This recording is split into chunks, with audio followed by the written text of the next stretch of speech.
Hidden within the secret teachings of metaphysics lies a truth once whispered by Tesla, Thoth, and Goddard, a truth about your mind that was never meant for the masses. Across these 3 hours of forbidden metaphysics, you will uncover how your thoughts shape reality itself. What was once concealed is now revealed, if you are ready to see. Secret Teachings of Metaphysics. Introduction. From time immemorial, the greatest mystics and sages have understood a fundamental truth. The mind stands as both creator and creation. Within your consciousness dwells a power so vast, so profound, that it shapes the very fabric of your reality. This is not mere metaphor or philosophical musing. It is the foundational law upon which all manifestation rests. As above, so below. The universe operates through precise electromagnetic frequencies, and your thoughts generate their own magnetic field. When you truly grasp this principle, you begin to witness how your inner world orchestrates your outer experience. Every thought you hold resonates at a specific frequency, attracting its vibrational match from the infinite field of possibilities. The ancient mystery schools taught that human consciousness acts as a microcosm of divine consciousness. Just as the universal mind brings forth worlds through pure thought, your individual mind creates through the same mechanism. This is not a power to be gained, but a birthright to be remembered. Your imagination serves as the workshop where reality is first shaped. When you think, you are not merely engaging in abstract mental exercise. You are literally programming the quantum field. Every visualization, every feeling, every assumption creates ripples in the cosmic substance that eventually solidifies into physical form. The key lies in understanding that manifestation follows the path of least resistance. When your thoughts align with the natural flow of universal energy, creation becomes effortless. This alignment occurs not through force, but through the art of allowing, maintaining thoughts that match the frequency of your desires. To master this process requires more than mere positive thinking. It demands a fundamental shift in understanding, recognizing that consciousness itself is the only reality, and all forms arise from its movement. Your thoughts are not simply responses to reality. They are the very substance from which reality emerges. Before we get into the book, comment, "I am ready," to affirm your intention to the universe. Part 1. The Hidden Blueprint. Chapter 1. The Electric Secret Within. In the pre-dawn stillness, a woman named Cassandra woke with an inexplicable awareness thrumming through her being. Though her eyes opened to familiar surroundings, something had shifted, as if a veil had temporarily lifted, revealing the luminous mechanics of creation itself. Through her story, you glimpse the first whispers of an ancient truth. Beneath the surface of ordinary consciousness flows a vast intelligence, eternally crafting reality from the raw material of thought. This hidden blueprint, this cosmic schematic, reveals itself to those who learn to still their minds and listen. The great inventors and visionaries throughout history accessed this field of infinite potential. While Edison worked through methodical trial and error, Tesla claimed his inventions appeared fully formed in his mind's eye. He didn't simply think about his creations. He witnessed them operating in a dimension where thought and reality were one. Yet, this power isn't reserved for rare geniuses. Consider the tale of Samuel, a humble watchmaker in a small mountain village. Having never studied advanced engineering, he found himself guided by inexplicable nudges and impressions. In his tiny workshop, visions would surface in his awareness, novel mechanisms and solutions that seemed to arise from nowhere. At first, Samuel dismissed these as idle fantasies, but as the impressions grew more insistent, he began sketching them out. To his amazement, the designs worked perfectly. When asked how he conceived such innovations, he would simply smile and say, "I listen to the whispers." This is the essence of creation. Your subconscious mind exists as a direct extension of universal intelligence. It speaks in symbols, impressions, and sudden knowing. What you call intuition is actually the cosmic engineer communicating through the language of inspiration. To access this hidden blueprint, find a quiet space each day for the following practice. Sit comfortably and close your eyes. Imagine a gentle current of light rising through your body like a fountain. Feel it illuminating your thoughts, transforming them into living symbols of creation. Don't strain or force, simply rest in the awareness that what you envision is already taking shape in the invisible realm. This is true faith, peaceful surrender to the perfect unfolding of universal design. Let the current flow until you sense completion. Open your eyes knowing that your vision has been received by the infinite intelligence that orchestrates all manifestation. Chapter 2. The Voice Behind Thought. Behind every creative block lies a hidden doorway to universal intelligence. Within you dwells the same force that guides the stars in their courses and brings forth blossoms in spring. This truth revealed itself through Mabel Rizzo's transformative journey. For months, Mabel stood before blank canvases, her brushes untouched, her spirit dampened by an inner critic that spoke of limitation and doubt. Yet one morning, as sunlight streamed through her studio windows, she noticed a different voice emerging from the silence, not the harsh tones of judgment, but the gentle whisper of inspiration. This voice did not speak in words, but in pure feeling, in waves of knowing that flowed through her like music. As she yielded to this current, her brush began to move with newfound grace. Colors merged and danced across the canvas, each stroke a communion with something greater than herself. Her paintings became prayers made visible, each one a testament to the power of surrendering to the universal flow. The universe constantly broadcasts on frequencies of abundance and creation. This truth found an unexpected messenger in Jimmy Calhoun, whose work repairing old radios unveiled a mystery of cosmic significance. While adjusting the dials of broken sets, Jimmy discovered something remarkable. In the spaces between stations, in the supposed emptiness of static, lay delicate harmonies waiting to be heard. These ethereal sounds taught him that emptiness is merely fullness unperceived. Just as radio waves invisibly fill the air around us, so too does creative power saturate every moment of existence.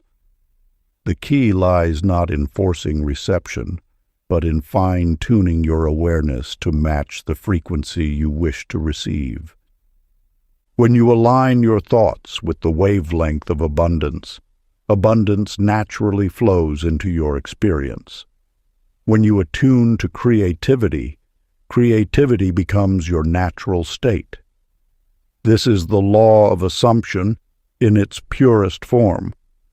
You inevitably receive that which matches your dominant frequency.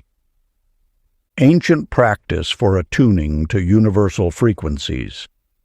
Find a quiet space each day where you can sit undisturbed. Close your eyes and listen, not for words or thoughts, but for the underlying tone of your consciousness. Notice the quality of your awareness itself. When you sense a shift toward serenity, let gratitude well up naturally within you. Feel thankful not for specific things, but for existence itself. This gratitude acts as a tuning fork, automatically adjusting your being to the frequency of abundance. Maintain this practice for several minutes, allowing yourself to become a clear channel for universal intelligence. Remember, the voice of inspiration speaks most clearly through a grateful heart. By cultivating appreciation, you naturally align with the creative current that flows through all things. Chapter 3. The Mirror of Feeling. In the depths of human experience lies a mirror that reflects not mere appearances, but the very essence of your relationship with existence. This eternal truth unfolded through the journey of Becky Marin, whose story reveals the sacred connection between inner perception and outer reality. Each morning, Becky would gaze into her cracked hand mirror, seeing not just the fractured glass, but what she believed to be the broken pieces of her life.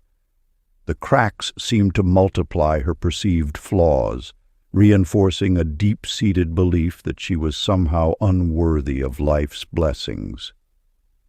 Yet within this daily ritual of self-judgment lay the seed of transformation. One morning, as sunlight caught the mirror's fragments, something shifted within her consciousness. Instead of focusing on the cracks, she glimpsed the light dancing through them, creating patterns of unexpected beauty. In that moment, her perception transformed. The mirror no longer showed brokenness, but rather a unique masterpiece of light and shadow. This simple shift in viewing herself catalyzed a profound change in her external world. As she began to see beauty in the mirror's imperfections, the universe responded in kind. Opportunities emerged, relationships healed, and circumstances aligned with her newfound self-acceptance. The mirror had not changed, but her relationship with it, and thus with herself, had undergone an alchemical transformation. This principle found further expression through Gregory Ott's remarkable discovery in his botanical studies. Working in his greenhouse, Gregory noticed an extraordinary pattern.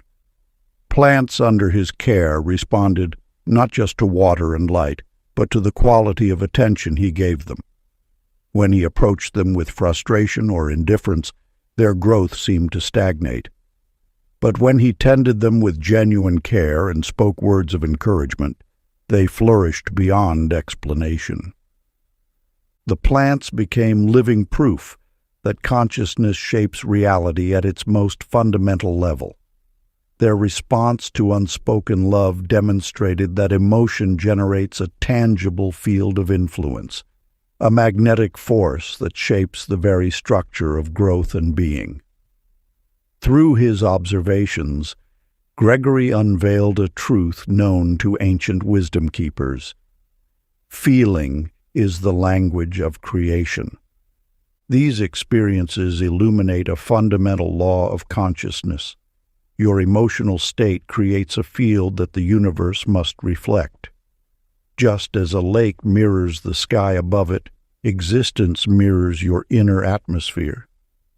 This reflection occurs not through mechanical cause and effect, but through the instantaneous response of life to your dominant feeling tone. Ancient practice for emotional alignment. Find a peaceful space where you can sit undisturbed. Close your eyes and imagine the life you wish to create. But rather than focusing on specific events or outcomes, concentrate on the emotional atmosphere of that life. How does it feel to be living as your desired self? Let this feeling permeate every cell of your being.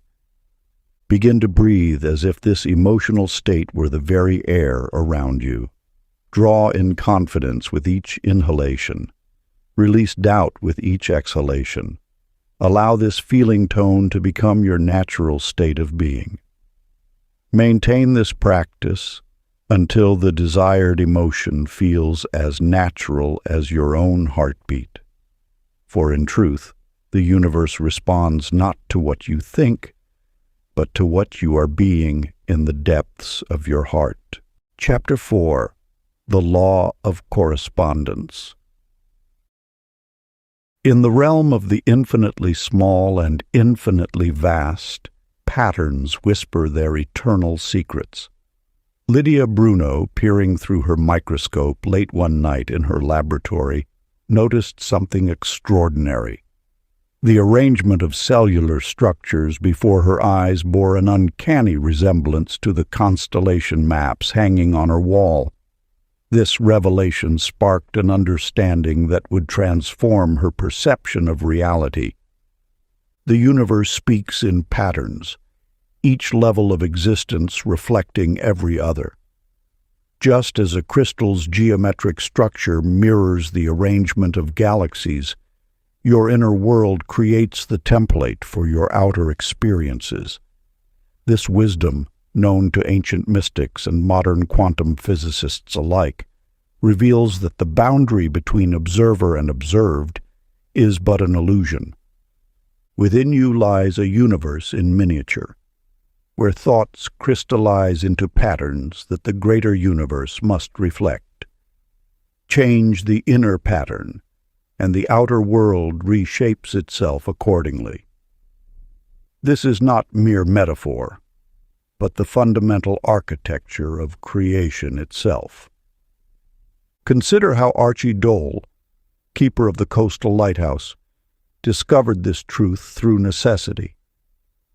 Night after night, he watched his powerful beam struggle against the dense fog that rolled in from the sea. The more he focused on the thickness of the mist, the more impenetrable it seemed to become. Then one evening, exhausted from fighting the elements, he closed his eyes and imagined the clarity he wished to see. In that moment of surrender to inner vision, something shifted.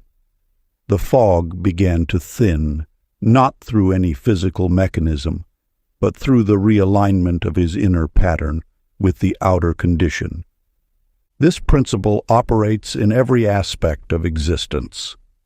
Your relationships, circumstances, and experiences all conform to the template you hold within. The outer world must, by universal law, arrange itself to match your inner configuration. When you alter the pattern in your consciousness, reality has no choice but to follow suit. The ancient Hermetic axiom, as above, so below, as within, so without, is not simply philosophical poetry, it is a practical instruction for conscious creation. Every transformation begins with an adjustment of your internal blueprint. The outer world then naturally aligns itself with this new pattern, like iron filings arranging themselves around a magnet. Practice. Find a quiet space and close your eyes. Recall a small success from your past, a moment when everything aligned perfectly. Feel the structure of that success, its particular pattern and vibration. Now, through gentle attention, allow that pattern to expand. Visualize it growing larger, encompassing more of your experience. Feel how this same successful pattern could apply to other areas of your life. Sit with this expansion for several minutes, allowing the pattern to ripple outward through your entire field of experience. Just as a single drop creates circles that reach the edges of a pond, let this pattern of success echo through everything you touch. Chapter 5. The Spectrum of Belief. In a small farming village where crops withered under relentless sun, Eleanor Pace gazed at cloudless skies each morning, her prayers for rain tinged with doubt. "Perhaps," she whispered, dividing her mind between hope and resignation. Yet, as long as uncertainty dwelled within her heart, the heavens remained sealed. This ancient truth echoes through time. The divided mind delays miracles. When your thoughts splinter between faith and doubt, manifestation stands suspended between worlds. The power of creation demands wholeness of conviction, a singular focus unmarred by hesitation. Tesla understood this principle intimately. In his laboratory, he perceived intelligence within lightning, conversing with thunder as one might speak with a wise companion. His certainty transformed skepticism into science, for he knew that belief was not blind faith, but rather sustained certainty, an unwavering knowing that transcends rational doubt. The universal mind responds not to what you wish, but to what you are. Your state of being broadcasts a frequency that must align with your desire before manifestation can occur. This is why mechanical repetition of words, divorced from feeling, creates little change in your reality. Richie Klein discovered this truth through his own journey. For months, he dutifully recited affirmations, speaking words of abundance, while his heart remained clouded with scarcity. His manifestations stalled until that transformative moment when emotion merged with word. As he spoke of prosperity, his entire being vibrated with the feeling of wealth. In that instant of alignment, when belief became being, the floodgates of manifestation opened. Your power lies not in what you say, but in who you become. When prayer transforms from desperate plea to grateful recognition, miracles flow naturally. The universe responds not to what you want, but to what you embody. Ancient practice. As twilight approaches each day, find a quiet space where you can commune with the infinite. Close your eyes and speak your intention not as a future hope, but as a present memory. Instead of saying, "I will be," declare, "I remember when." Speak as though recounting a truth already known, already lived. Let your words carry the weight of certainty, the calm assurance of remembrance. This practice aligns your entire being with the reality you wish to manifest, transforming doubt into the steady flame of knowing. Remember, the power lies not in the words themselves, but in the unwavering certainty with which you speak them. Let your declaration rise from a heart unified in belief, for therein lies the seed of all manifestation. Chapter 6. Ether and Imagination. In the quiet hours before dawn, Nora Dell would sit beside her collection of vintage radios, her fingers tracing their wooden cabinets, worn smooth by time. Night after night, she noticed something peculiar. In that space between sleeping and waking, the old receivers seemed to whisper ancient wisdom through their silent speakers. Not in words, but in waves of knowing that rippled through her consciousness. The universe speaks in frequencies beyond physical sound. Just as radio waves invisibly surround us, carrying messages through the air, so too does the field of infinite possibility envelope all creation. Your thoughts move through this medium like signals seeking their receiver. When you imagine with clarity, you broadcast on frequencies that the universe must answer. Through her dreams, Nora discovered that imagination is not mere fantasy. It is the modern ether, the subtle substance through which all creative power flows. Every image you hold in mind sends vibrations through this field, like ripples across a cosmic pond. Yet these ripples remain mere potential until charged with the electric current of feeling. This truth found its reflection in the work of Frankie Dean, whose hands spoke the language of stone. As a master stonemason, he built arches that seemed to defy gravity, standing strong without mortar to bind them. When asked his secret, Frankie would smile and say, "I see the balance first." Before placing a single stone, he would close his eyes and feel the completed arch in his mind, every angle, every point of contact, every distribution of weight already perfect in his imagination. The stones obeyed because his vision was complete. Matter follows mind with the loyalty of iron to a magnet.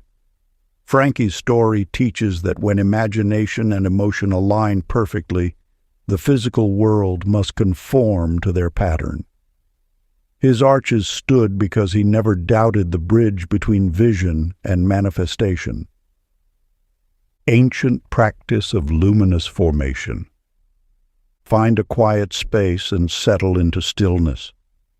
Close your eyes and picture your highest wish as if sculpted in luminous mist around you. See its details glowing like starlight. Feel its presence as tangible as morning sunlight on your skin. Let this vision surround you until the boundary between dream and fact begins to dissolve. Hold this state without strain, knowing that in this moment of merged realities, you touch the creative force itself.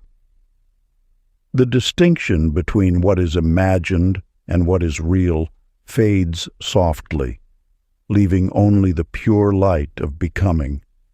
Chapter 7. Desire as Divine Guidance. Long ago, in a small village among mist-shrouded mountains, Clara Leone gazed through her window each morning at distant peaks she feared she would never explore. Though her heart pulled her toward far horizons, her feet remained rooted to familiar soil. Each dawn brought visions of unknown lands, yet each night found her still bound by the chains of comfort. What you must understand is that desire itself is a divine current flowing through the fabric of existence. When a yearning takes root in your soul, it arrives not as a torment, but as an invitation from the universe itself. Your deepest longings are not random accidents of consciousness. They are sacred messages encoded in the language of the heart. The universe speaks through desire, planting seeds of possibility in the fertile soil of imagination. These seeds contain not just dreams, but blueprints for their own fulfillment. Every authentic longing carries within it the power of its own manifestation, waiting only for you to align with its frequency. Consider Tommy Serio, who heard celestial music in his dreams, harmonies that seemed to echo from beyond the veil of ordinary reality. Night after night, these ethereal melodies whispered to his soul, until he understood that his desire to compose was not his alone. The music sought him as much as he sought it. By turning his attention inward and listening with his heart rather than his ears, Tommy began to capture these cosmic frequencies. His compositions flowed not from technique, but from surrender to the music already existing in the space between thoughts. Those who heard his pieces spoke of feeling restored, as though the notes themselves carried healing vibrations. The universe does not plant desires to taunt you with what you cannot have. Each authentic longing is a thread in the tapestry of your destiny, woven with purpose and grace. When you purify desire of doubt, when you recognize it as divine invitation rather than personal lack, the very energy of that longing becomes a bridge between possibility and manifestation. ancient practice. Find a quiet moment as twilight approaches. Close your eyes and bring to mind your deepest longing. Rather than viewing it as something distant or unattainable, receive it as a sacred summons from the universe itself. Take one small action, however modest, that honors this calling. Perhaps write a single paragraph, make one phone call, or research one piece of information. Trust that this tiny step ripples through the fabric of reality, setting larger wheels in motion. The universe responds not to the size of our actions, but to the sincerity of our alignment with its whispered invitations. Chapter 8. The Pattern of Thought. In the quiet hills beyond the city, Millie Romano lived each day as though trapped in an endless tapestry. She noticed how her worries would return, dressed in different circumstances but woven from the same threads. When bills appeared, her thoughts spiraled into familiar patterns of lack. When opportunities arose, old doubts emerged in new disguises. Through divine grace, Millie discovered an ancient truth. Thoughts, repeated with devotion, carve channels in the field of infinite possibility. Like water flowing down a mountainside, consciousness follows the deepest grooves. These grooves become your destiny unless consciously redirected. The universe speaks through patterns. When you witness the same situation manifesting repeatedly, it signals the presence of a thought groove requiring transformation. Your recurring experiences are not punishment but revelation, showing you where consciousness has become fixed, where energy has crystallized into habit. To alter these patterns requires more than occasional positive thinking. It demands the patient persistence of a master weaver, threading new thoughts through the fabric of awareness until they become the dominant design. This is not the work of force, but of gentle, unwavering attention. In a small bookbinding shop in Venice, Hal Russo discovered this principle through an unusual practice. As he bound each book, he would write a blessing on a slip of paper and seal it within the spine. "May these words illuminate truth," he would write, or "Let wisdom flow from these chapters." Soon customers reported strange coincidences. The books seemed to speak directly to their deepest needs, offering guidance at crucial moments. Hal's simple ritual demonstrates how repeated intention, even hidden from view, influences the field of possibility. Each blessing, though unseen, created an energetic signature that affected reality. The books became more than mere objects. They transformed into vessels of transformation. Your mind operates by the same principle. Each thought repeated becomes a silent blessing or burden, sealed into the binding of your life. The power lies not in the intensity of the thought, but in its steady recurrence. Like drops of water wearing away stone, persistent thoughts reshape destiny. The practice. Select a single luminous sentence and let it echo silently with each breath until the mind reorganizes itself around that vibration. Chapter 9. The Magnetic Heart. In the depths of a winter morning, Dorothy Lucchese received news that would shake most souls to their core. Yet, in that moment, something extraordinary awakened within her, a force that defied conventional understanding. Despite her diagnosis, she continued serving at the local shelter, her heart radiating warmth that touched every life she encountered. As days turned to months, her physicians watched in amazement as her condition reversed course, defying their careful predictions.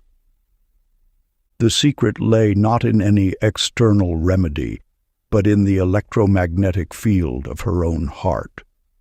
Just as Tesla discovered that all matter exists within an invisible sea of energy, your emotional state generates waves that ripple through the fabric of existence.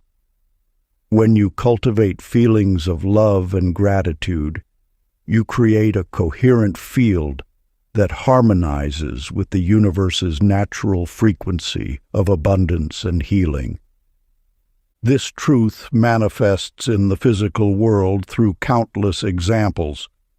Watch how plants lean toward sunlight, how birds align with the Earth's magnetic field, how water crystals form patterns in response to intention. Your body, too, responds to the magnetic pull of your dominant emotions. Fear constricts, love expands, anxiety creates chaos, peace brings order. Benny Torres, working in his father's machine shop, observed this principle through a simple experiment.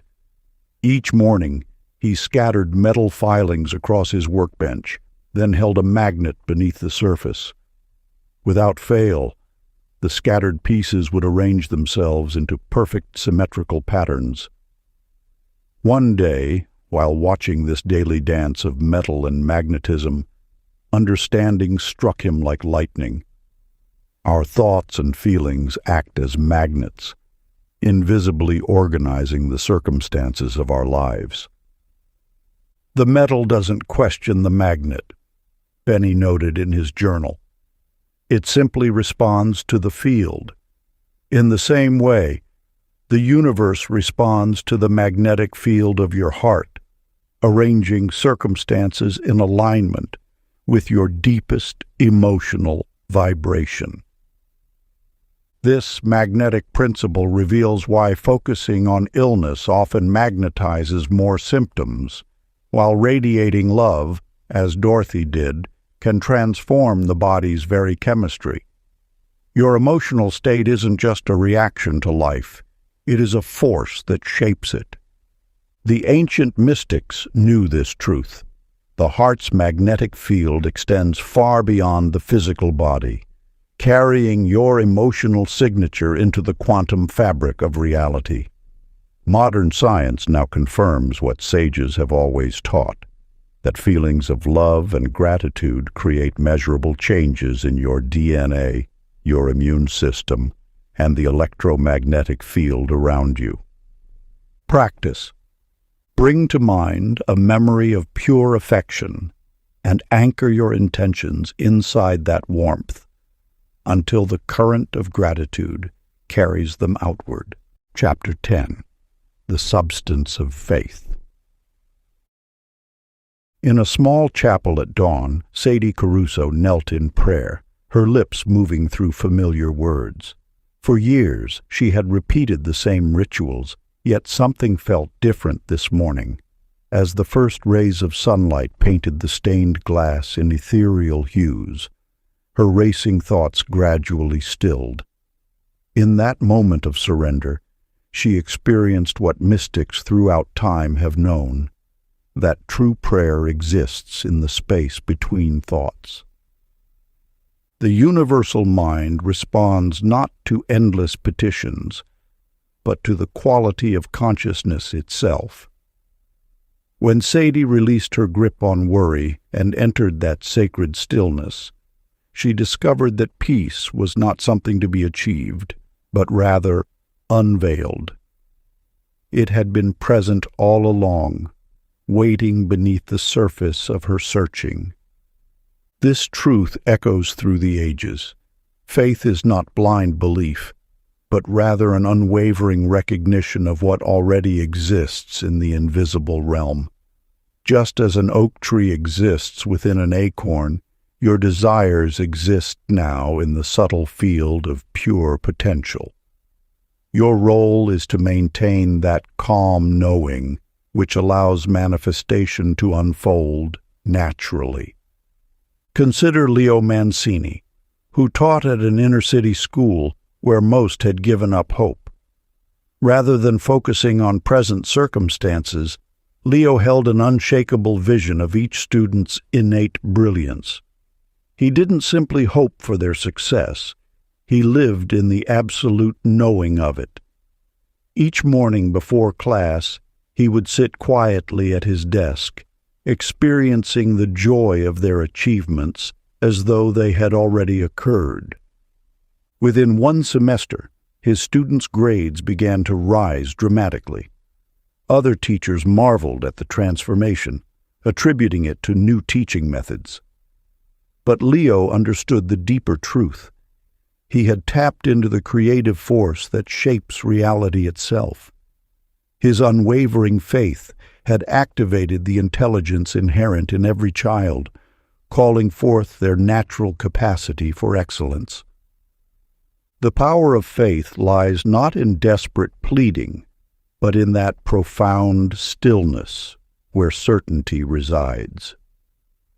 When you align with this truth, you enter the same creative current that orchestrates the blooming of flowers and the movement of planets.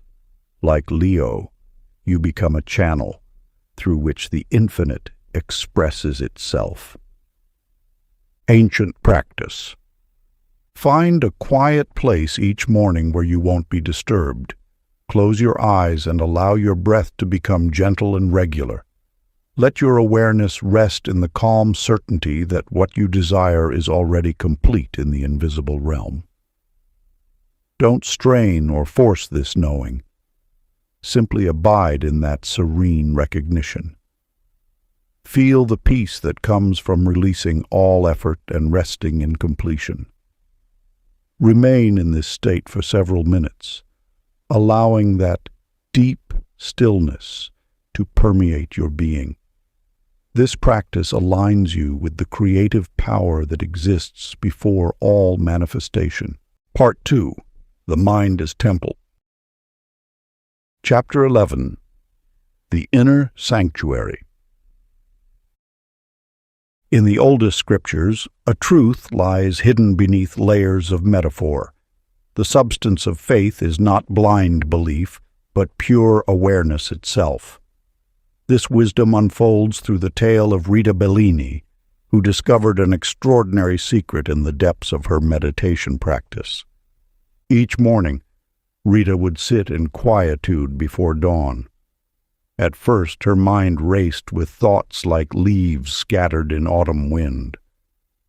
Yet as weeks passed, she noticed something peculiar, a presence that seemed to watch her thoughts with infinite tenderness. This presence felt both intimate and vast, as though the universe itself had taken residence within her consciousness. In these moments, Rita realized she was not her thoughts, but the awareness beholding them. This awareness, this inner observer, holds the key to manifestation. When you rest in pure consciousness, you touch the creative force that mystics have spoken of throughout the ages. Your thoughts become like ripples on a cosmic ocean, and you recognize yourself as the ocean itself. This is the substance of faith, not desperate hoping, but serene knowing. Gus Trent's revelation came through simpler means. As the custodian of St. Michael's Cathedral, he spent countless hours polishing marble floors and wooden pews.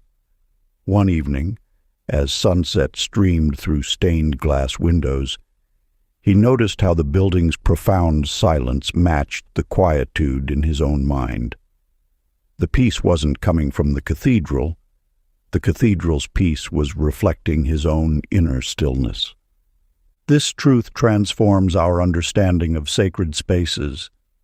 The temples, churches, and mosques humanity has built through millennia are not the source of divine connection, but mirrors of our own inner sanctuary.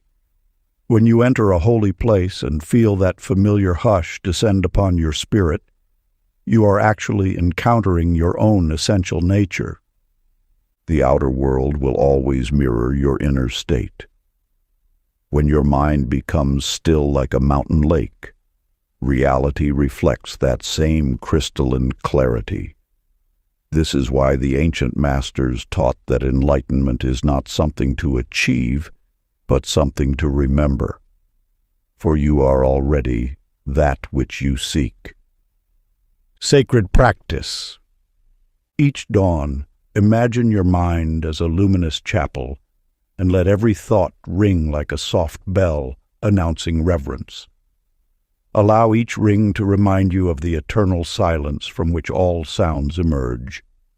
Rest in this awareness, knowing it as the true substance of faith, the holy ground where Creator and creation meet as one.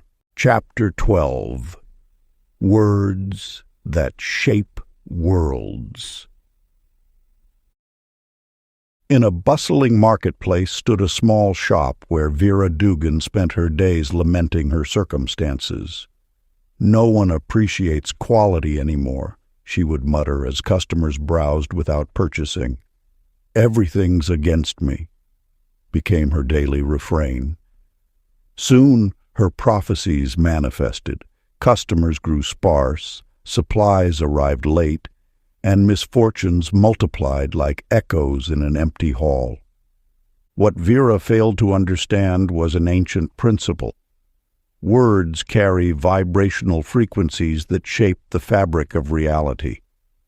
Every syllable uttered sends ripples through the universal field, attracting circumstances that match its energy. Her constant complaints were not mere expressions of frustration. They were commands to the cosmic law, which faithfully reflected back the essence of her speech. The universe does not judge our words as positive or negative. It simply responds to their vibrational quality with mathematical precision. Each phrase you speak is a seed planted in fertile soil, growing into experience with unwavering accuracy. This is why masters throughout time have taught the discipline of sacred speech. In contrast, Nick Palmo discovered this truth through joyful accident. A humble gardener, he developed the habit of speaking words of appreciation to his plants. "You are growing strong and beautiful," he would say each morning. "What abundance flows through you," he'd exclaim while tending the soil. To his amazement, his modest garden began producing harvests of extraordinary abundance. The vegetables grew larger, healthier, and more flavorful than ever before. Nick's experience demonstrates how aligned speech becomes a conduit for creative force. His words carried the vibration of gratitude and expectation of abundance, and nature responded in kind.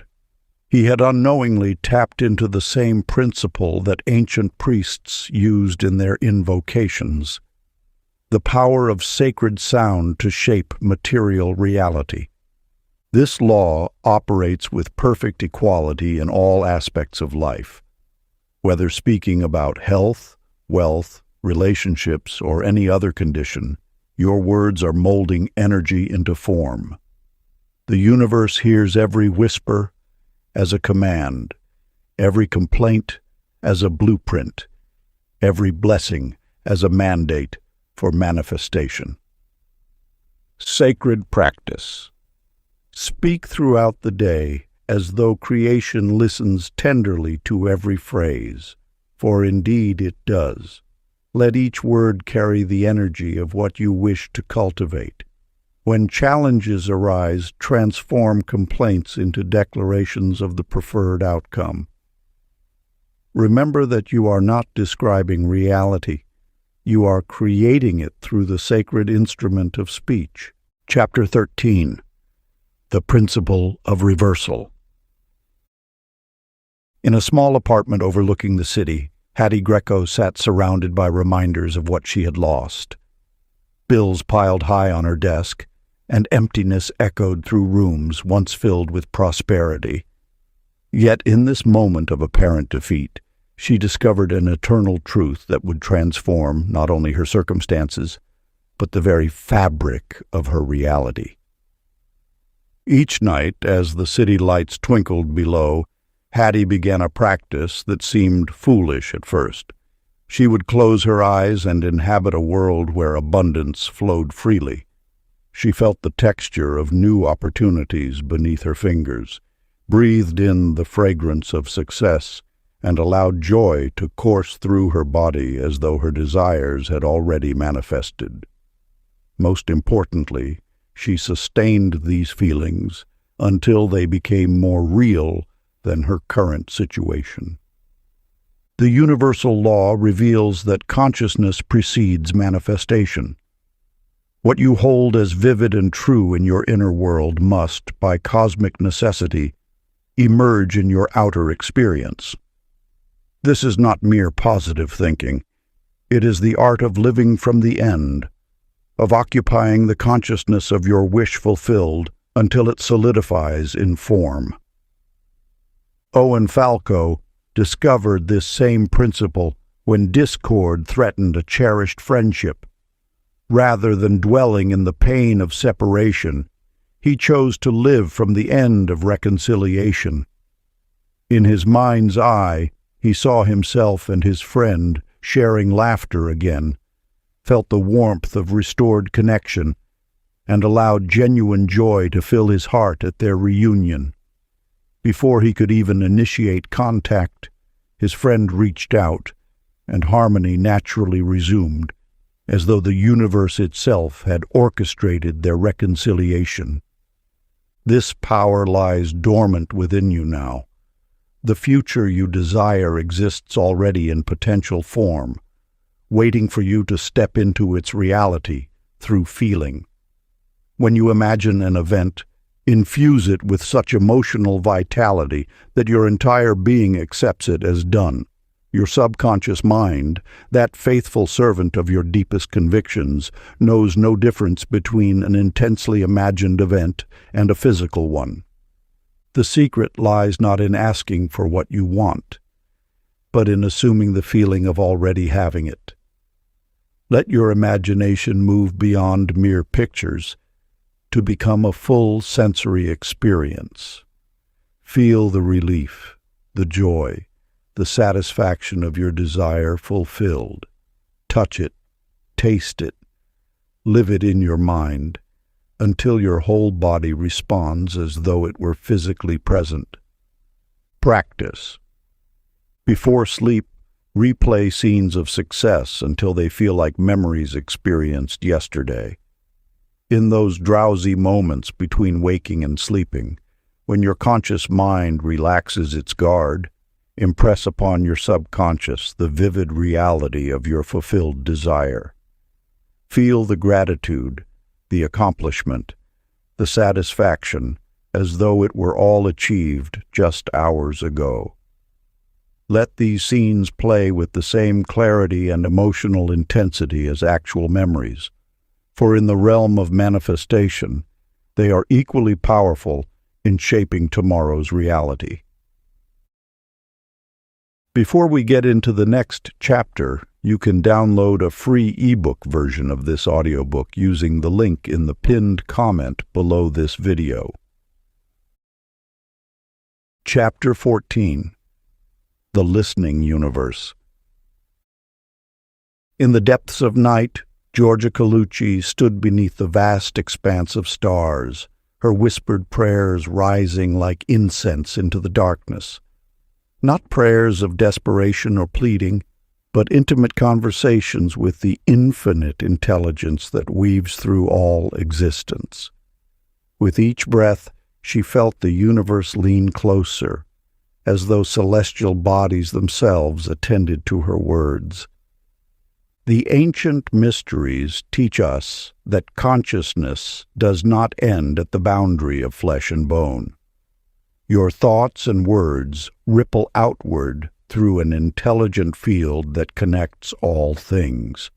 When you speak to the universe, it answers through the language of synchronized events, those meaningful coincidences that appear random to the untrained eye, but reveal divine orchestration to the awakened heart. Peter Sasso understood this truth intuitively. Each morning he would pause to express genuine appreciation for the unseen guidance in his life. He acknowledged the subtle hand of Providence even before its presence became apparent.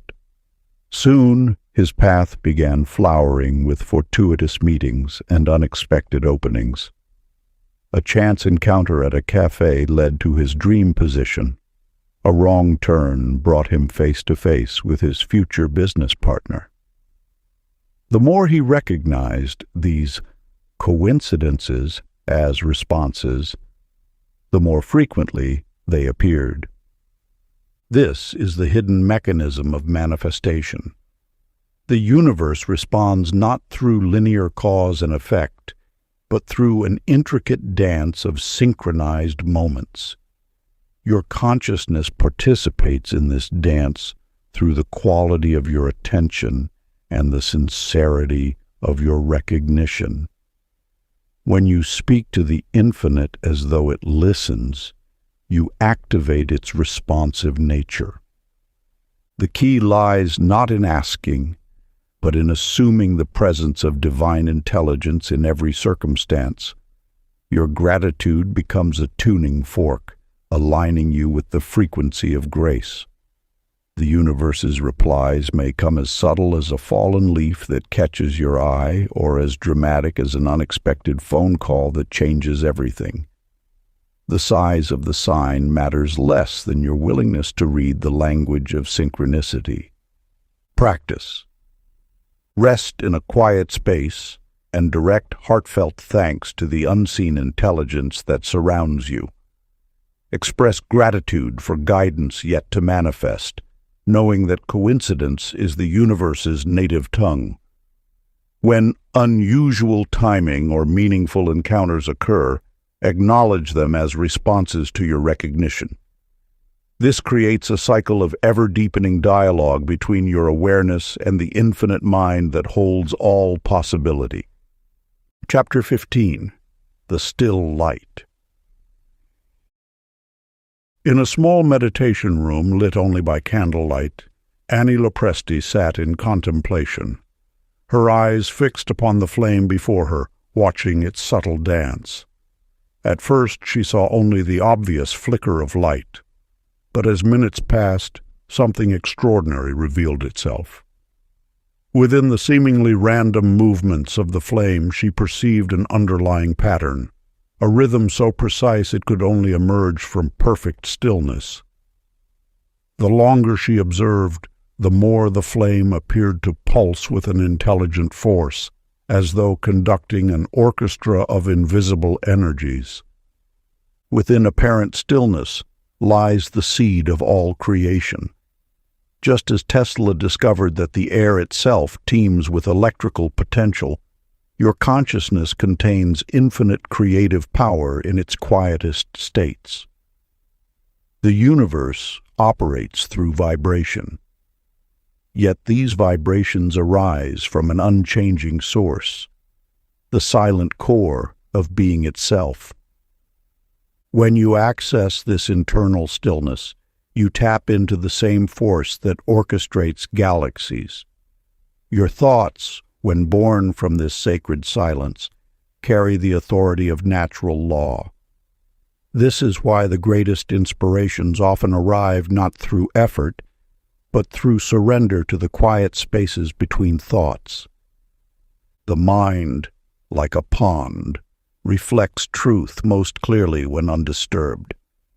Each ripple of unnecessary thinking distorts the perfect image of inspiration waiting to emerge. By learning to rest in stillness, you allow the universal intelligence to express itself through you without interference. Carl D'Amico spent years pursuing breakthrough ideas for his work, pushing his mind to its limits through constant analysis and planning. Yet revelation eluded him. One afternoon, exhausted from mental strain, he finally released all effort. In that moment of complete surrender, sitting in his garden, the solution he had long sought simply floated into his awareness, perfect, complete, and requiring no elaboration. Your experience mirrors Carl's journey. The answers you seek already exist within the field of infinite potential. They emerge not through force of will, but through alignment with the silent source of all inspiration. When you cease the struggle to figure everything out, you allow universal intelligence to work through you effortlessly. Ancient practice. Find a quiet space and light a single candle. Allow your awareness to rest gently upon the flame. Do not analyze or label what you observe. Simply dwell in the still light of pure attention. As thoughts arise, let them pass like clouds, maintaining your focus on the serene center of your being. Practice dwelling in this inner motionless light until creative ideas glide effortlessly into awareness. Chapter 16. Duality Transcended. In the dim light of dawn, Ellie Ferraro knelt before her altar, a simple wooden table adorned with a single white candle. Her heart ached as she contemplated her growing success, believing that spiritual enlightenment demanded rejection of material abundance. Each morning, she battled between her natural gift for creating wealth and her yearning for divine connection. This inner conflict reveals an ancient truth. The universe knows no division between material and spiritual realms. When you perceive abundance and spirituality as opposing forces, you fragment the seamless fabric of existence. Like light passing through a prism, the one life expresses itself through seemingly different qualities, yet remains undivided at its source. Your capacity to generate prosperity flows from the same wellspring as your deepest spiritual aspirations. The universe does not require you to choose between material well-being and spiritual growth. Instead, it invites you to recognize them as twin expressions of infinite abundance. Consider the teaching of Joey Perry, whose journey illuminates this profound unity. As a celebrated boxer, he channeled raw power through disciplined movement. Yet when called to monastic life, he discovered that the same energy that once fueled his fighting now deepened his meditation. Through years of contemplation, Joey realized that strength and serenity were not adversaries, but aspects of one divine current. In the ring, I thought power meant tension, Joey would say, but in silence, I found that true power flows from perfect peace. His revelation transforms our understanding of seemingly opposed forces. What appears as conflict in the mind resolves into harmony in the heart. The wisdom encoded in this experience transcends personal circumstance. When you embrace both aspects of your nature, the material and the spiritual, you align with the universe's fundamental unity. Your prosperity becomes a channel for divine expression, and your spiritual practice enriches your worldly endeavors. The source of all being manifests through infinite pairs of seeming opposites, light and shadow, motion and stillness, abundance and simplicity. Yet these apparent dualities exist only in our perception. In the depths of consciousness, they merge into the singular truth of existence. Sacred practice. When you encounter what seems like opposition in your life, be it between success and spirituality, action and contemplation, or any other perceived conflict, pause and enter the silence of your heart. Visualize these apparent opposites as two streams of light flowing toward each other. Watch as they meet in the center of your being, merging into a radiant golden glow. Rest in this unified light until you feel the artificial boundaries between opposing forces dissolve into wholeness. Let this practice remind you that in the eternal now, all polarities resolve into perfect unity. Chapter 17. Time as Thought. A mystic once taught that time flows like water, not in one fixed direction, but in patterns that respond to the vessel of consciousness holding it. This ancient wisdom finds fresh meaning in the tale of Bonnie Leto, who carried the weight of past mistakes, until she discovered an ageless truth about the nature of time itself. Each morning, Bonnie would wake to memories that seemed etched in stone, choices she wished she could unmake, words she longed to unsay. Yet one autumn evening, as she sat in her garden watching leaves spiral down in the fading light, she experienced a moment of clarity. Instead of reaching backward to change what was done, she began to imagine forgiveness as already complete, as natural as breath itself. In that instant, the past lost its power. The memories remained, but their sting dissolved, transformed by the simple act of accepting forgiveness as present reality rather than future hope. This shift reveals a fundamental truth. Time is not a rigid chain of moments, but a flexible medium shaped by consciousness. What appears fixed becomes fluid when approached through the lens of present awareness.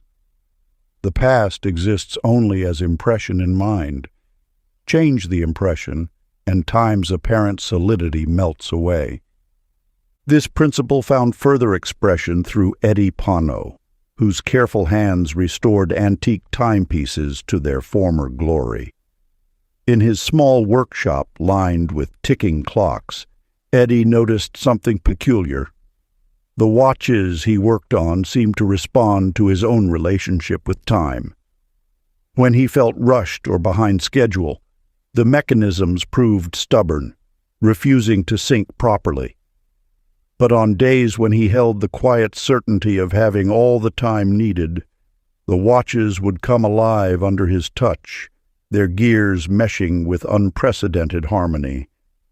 Eddie's experience illuminates the intimate connection between inner state and outer reality. Time itself appears to bend and flow according to our deepest assumptions about its nature. When we release our grip on linear thinking, we access a deeper order where past, present, and future exist in dynamic interplay. The secret lies not in forcing change, but in assuming its completion.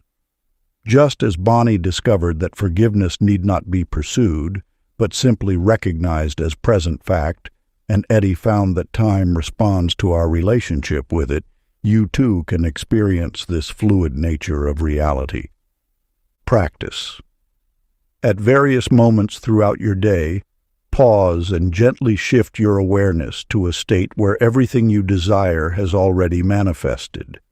Feel the natural completion of your goals as though looking back on them from a point of fulfillment. Notice how this shift in perception causes subtle reorganizations in the flow of events around you. The timeline will begin to reshape itself to match your assumed position of completion. Chapter 18. The Golden Ratio of Mind. In the quiet mountain village, June Marino shaped clay with eyes closed, her fingers discovering forms that echoed nature's hidden patterns. Each spiral emerged with mathematical precision, though she had never studied sacred geometry. Her works contained proportions matching the golden ratio, that mysterious number threading through galaxies and seashells alike. The universe speaks through harmony. When thought aligns with natural law, creation flows without resistance. This truth reveals itself in the precise ratios found in music, art, and architecture that stir the soul. These proportions are not mere accident, but the fingerprints of cosmic intelligence expressing through form. Behind every manifestation lies an invisible architecture, a blueprint of divine proportion. Your thoughts, when aligned with this sacred geometry, naturally attract circumstances that mirror this inherent order. Just as planets orbit in mathematical harmony, your desires arrange themselves in perfect sequence when you attune to universal rhythm. Consider Rudy Conti, who crafted violins in his modest workshop. Through intuition, rather than calculation, he began tuning his instruments to match the average human heartbeat. He didn't know why. He simply felt guided to do so. When musicians played these violins, audiences found themselves moved to tears, though none could explain why. The instruments resonated with the body's natural frequency, creating a bridge between sound and soul. This demonstrates a profound truth. Harmony is not imposed from without, but discovered within. The same force that arranges atoms into crystals also orchestrates events in your life. When you trust this innate intelligence, your path unfolds with mathematical elegance. Your consciousness operates according to these same divine proportions. Each thought sends ripples through the field of possibility, creating patterns that either align with or resist natural law. By relaxing into the flow of universal order, you allow your desires to arrange themselves in perfect sequence. The ancient practice. Find a quiet moment and close your eyes. Visualize your life spiraling outward in balanced beauty, each event placed perfectly by unseen geometry. Feel the mathematical precision of the universe orchestrating every detail with flawless timing. Rest in the knowledge that divine intelligence is already arranging all elements in perfect proportion. Chapter 19. Energy Never Lies.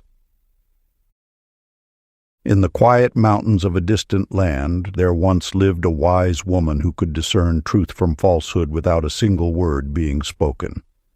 Through her fingertips she felt the vibrations of sincerity or deceit, as clearly as one might feel the difference between silk and steel. Kitty Moretti discovered a similar gift within herself. During conversations, her body became an instrument of truth, resonating with subtle sensations that spoke louder than words. When someone spoke authentically, warmth would flow through her chest. But when falsehood entered the air, an uncomfortable tingling would arise, warning her of discord between spoken words and underlying truth. The universe communicates through sensation before thought. Your body exists as an antenna of cosmic intelligence, receiving signals from the infinite field of consciousness. These signals arrive not as mental concepts, but as physical sensations, tingles, warmth, expansion, or contraction. To ignore these sensations is to ignore the universe's most direct guidance system. Your inner knowing operates with perfect precision when you learn to trust its subtle language. The body never lies, for it remains untouched by the mind's complicated stories. When truth approaches, you feel lighter, clearer, more energetically aligned. When falsehood presents itself, the body contracts, creating sensations of heaviness or discomfort. Alan Spiro discovered this principle through his work in the financial markets. For years, he analyzed data and followed logical strategies, yet success eluded him. Everything changed when he began paying attention to how different opportunities felt in his body. He noticed that profitable trades carried a sensation of lightness and joy, while losing ventures felt heavy and constrained. By following only those opportunities that generated positive sensations, his success rate transformed dramatically. I stopped trying to outsmart the market with my mind Alan shared. Instead, I learned to feel its rhythm. When a trade feels light and joyful, it's as if the universe itself is nodding in approval. The wisdom of the body surpasses intellectual analysis because it connects directly to universal intelligence. Your cells carry the same organizing principle that arranges galaxies and guides the growth of flowers. When you learn to trust your body's subtle responses, you align with this greater intelligence. The sensation of peace serves as your most reliable compass. Truth arrives wearing peace as its signature. No matter how logical or appealing an option might seem, if it disturbs your inner peace, it carries a seed of discord. Conversely, when an opportunity resonates with peaceful energy, even if it seems unlikely by conventional standards, it aligns with your highest good. Practice. Find a quiet space and bring to mind a decision you face. Rather than analyzing with logic, notice the sensations that arise in your body. Trust the sensations of peace. Follow only what feels harmoniously electric, for life never deceives through peace. Chapter 20. The Communion of Light. In the heart of an ancient valley, Lucy Gallo watched fireflies dance in the twilight. Night after night, she observed their silent ballet until one evening, something extraordinary occurred. The countless individual lights began to merge, forming a single radiant glow that illuminated the darkness. In that moment, a truth as old as creation itself revealed itself through nature's display. The universe speaks in the language of light. Every being, every consciousness, emanates from the same infinite source. What appears as separation exists only in the mind's temporary forgetfulness of its true nature. Your essence remains pure, undivided awareness, expressing itself through countless forms. When you perceive others as separate entities, you participate in the grand illusion that keeps humanity bound in limitation. Yet beneath the surface of apparent division lies an ocean of unified consciousness waiting to be remembered. Each person you encounter represents another way the universe experiences itself, another beam of the same eternal light taking unique form. Vince Laro understood this truth through lived experience. In bustling city streets, he felt achingly alone despite being surrounded by thousands. The more he sought connection in external circumstances, the more isolation seemed to engulf him. Until one day, sitting in meditation, he received a simple yet transformative insight: to see others as mirrors of the same light he carried within. As he began practicing this perspective, something remarkable unfolded. The barriers between himself and others dissolved naturally. Where he once saw strangers, he now recognized familiar aspects of the one consciousness. His loneliness transformed into a profound sense of belonging, not to any particular group, but to life itself. The teaching holds that separation exists only in perception, never in reality. When you train your awareness to recognize the light in others, you simultaneously awaken to the truth of your own nature.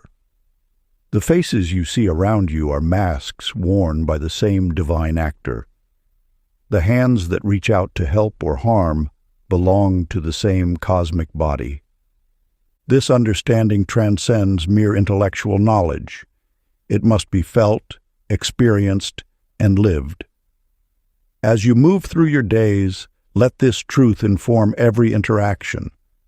Behind each pair of eyes shines the same awareness that looks out through your own. Every voice carries an echo of the one song being sung through all of creation. Sacred practice. Regard each person as luminous fragment of yourself until compassion erases division. Part 3. Creation Remembered. Chapter 21. Thought Becomes Flesh. In the depths of winter, Tessie Rand carried the weight of her worries like chains around her shoulders. Each morning brought new aches, each evening new fatigue. Doctors spoke of stress and tension, yet their medicines offered little relief. Her thoughts had woven a web of dis-ease that medicine alone could not untangle. Yet in one transformative moment, while watching sunlight stream through her window, Tessie glimpsed a profound truth. Her body was pure energy, responsive to the patterns of her imagination. She began to see herself bathed in healing light, vibrant and whole. With each breath, she cultivated this radiant vision until it became more real than her symptoms. Within weeks, her vital force returned, flowing as naturally as a spring stream. The ancient wisdom teaches that your body is not fixed matter, but crystallized thought, continuously shaped by the electric current of consciousness. Every cell vibrates in harmony with your dominant mental frequency. When you alter the frequency, the form must follow. This is the law of correspondence in its most intimate expression. Don Hardy discovered this truth through an unexpected channel. At 65, his mirror reflected advancing age until he learned to imagine youth's essence rather than its surface appearance. He felt into the boundless energy of spring mornings, the lightness of joy, the flexibility of spirit. Gradually his face softened, his step lightened, his eyes brightened, not through external intervention but through internal revision. The body responds to mental pictures with perfect fidelity. It knows no difference between an image held in thought and an experience registered through the senses. This is why worry manifests as tension and fear appears as illness. Yet this same law works in reverse. Visual love manifests as cellular harmony, and imagined vitality expresses as physical renewal. Your body is an obedient servant to the mind's electric commands. It reconstructs itself completely several times each year, taking direction from the blueprint held in consciousness. Change the blueprint, and the building must follow suit. This is not metaphor, but metaphysics, the science of causation from the inside out. Sacred practice. Sit quietly and envision robust health flowing through every cell. Feel its warm golden current bringing renewal to every tissue. Hold this picture with gentle certainty, knowing your body responds to love's light with perfect precision. Let this practice become as natural as breathing, for indeed, it is the breath of transformation itself. Chapter 22. The Dreamer Awake. In a bustling cafe, Maria Fazio stirred her coffee and watched the swirling liquid create intricate patterns. A peculiar awareness descended upon her. The scene before her felt both real and dreamlike. The conversations around her, the clink of cups, the aroma of fresh coffee, all seemed to flow from some deeper source. In that moment, she understood that her outer world was but a reflection of her inner state, just as ripples on water mirror the wind above. The ancient teachings speak of this truth. What you call waking life is a dream of higher order. Each moment springs forth from the infinite well of consciousness within you. You are not merely the dreamer, but the very source from which all dreams arise. When this knowledge awakens within, the power to shape circumstance awakens with it. Your thoughts are not passive observers, but active creators in this waking dream. Every belief you hold casts shadows or light upon the screen of existence. Each emotion colors the landscape of your experience. You are the artist painting reality with the brush of consciousness. Clyde Nero embodied this wisdom through his craft. As a stage actor, he understood the power of assuming a role completely. Yet his greatest performance took place off stage, where he began to embody the character of a prosperous, fulfilled individual. He walked, spoke, and carried himself as though abundance already surrounded him. He felt the gratitude of success before external signs appeared. Soon, unexpected opportunities emerged. His agent called with better roles. Investments he had forgotten yielded surprising returns. His life transformed not through outer action alone, but through the magnetic power of his sustained imagination. The universe responded to his inner assumption as naturally as an echo answers a call. This mirrors the deeper truth. The outer world must conform to your sustained inner vision. Just as dream landscapes shift with the dreamer's thought, your material experience reshapes itself around your conscious assumptions. You need not force this process any more than you need force a mirror to reflect your image. The key lies in maintaining unwavering awareness of your creative power, even amid seeming contradictions.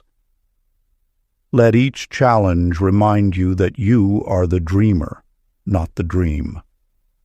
Every circumstance, whether welcomed or unwanted, emerges from the depth of your own consciousness. Sacred practice.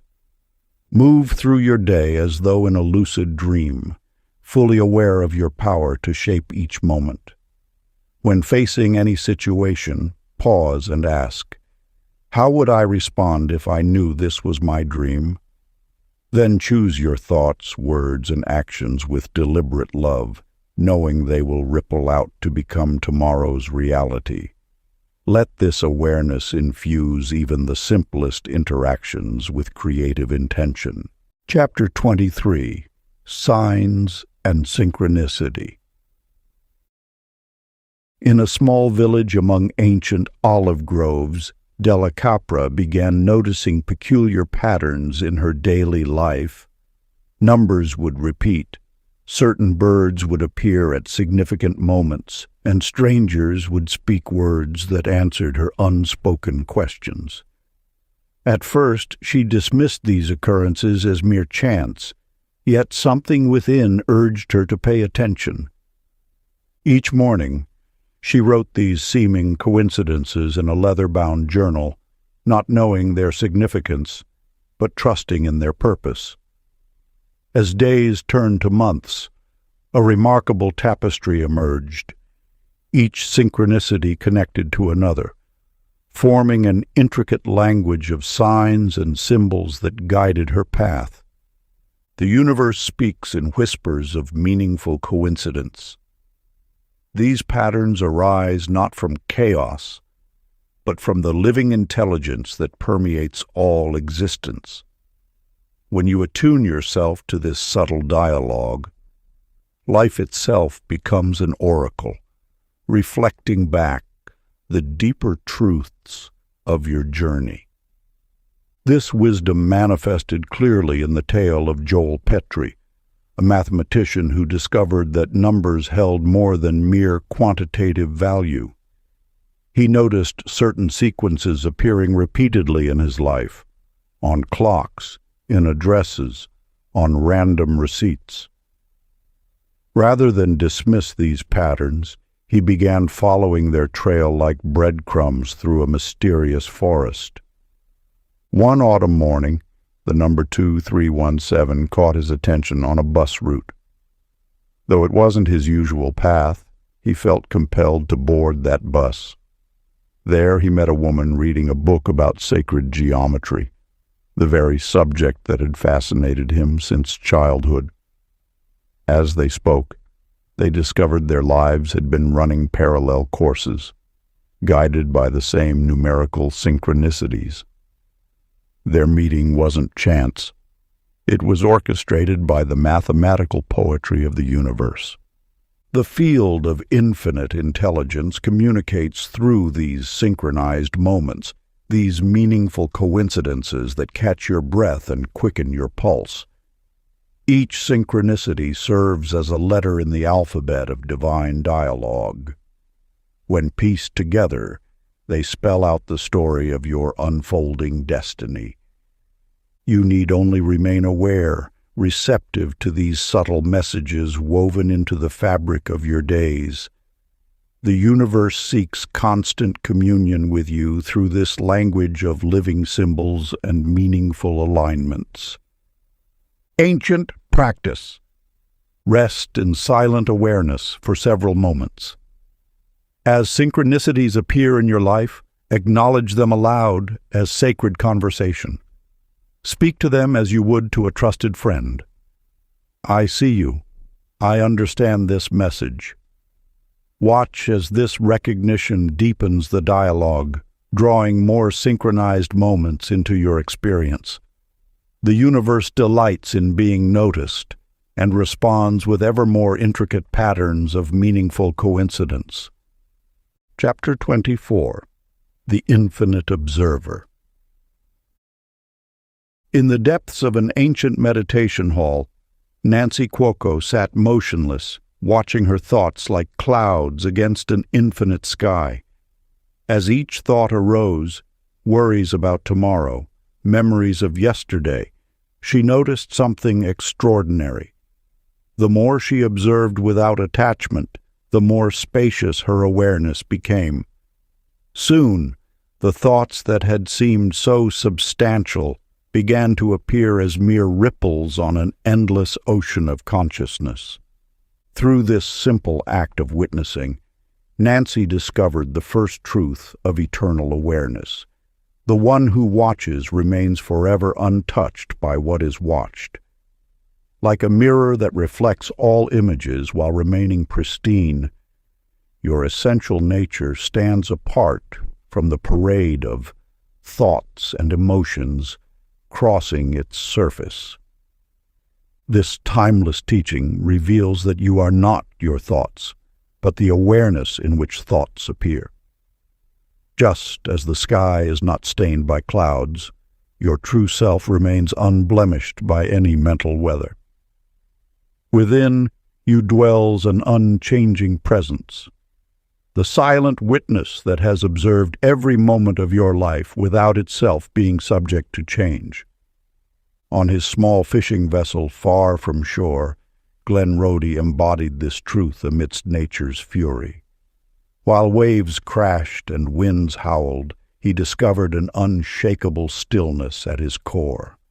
The storm raged around him, yet he remained centered in the eye of the tempest, anchored in something deeper than physical circumstance.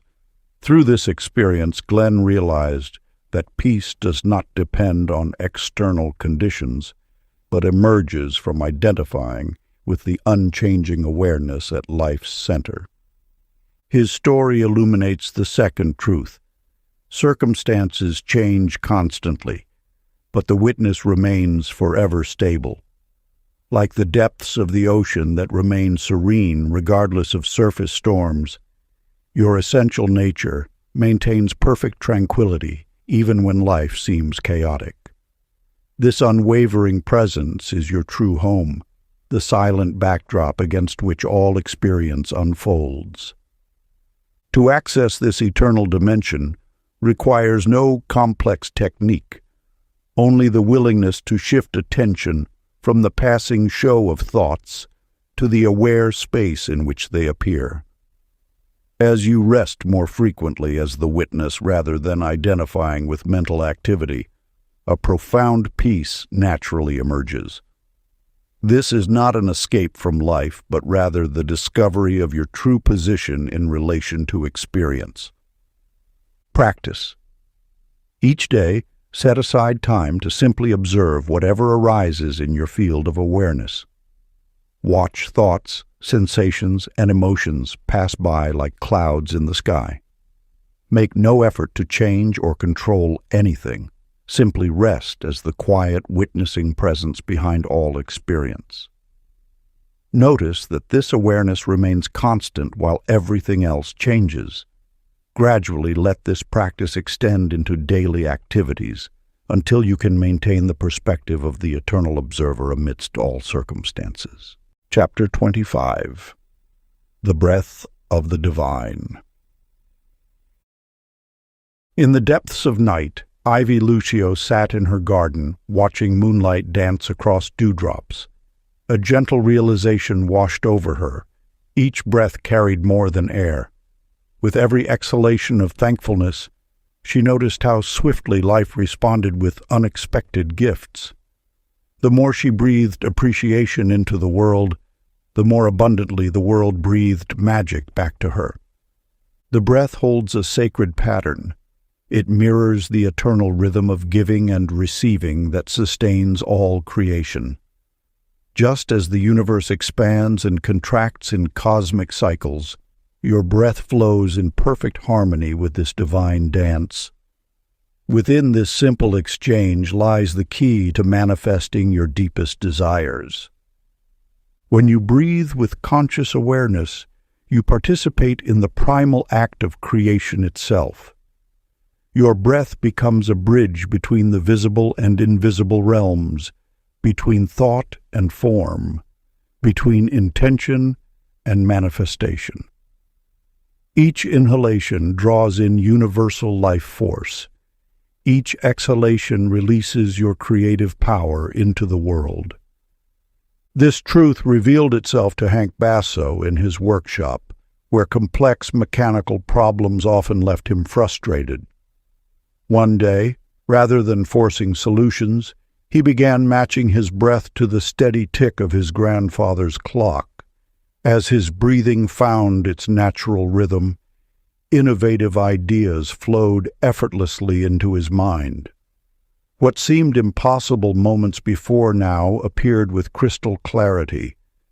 His inventions emerged not from mental strain but from aligning with creation's pulse through his breath.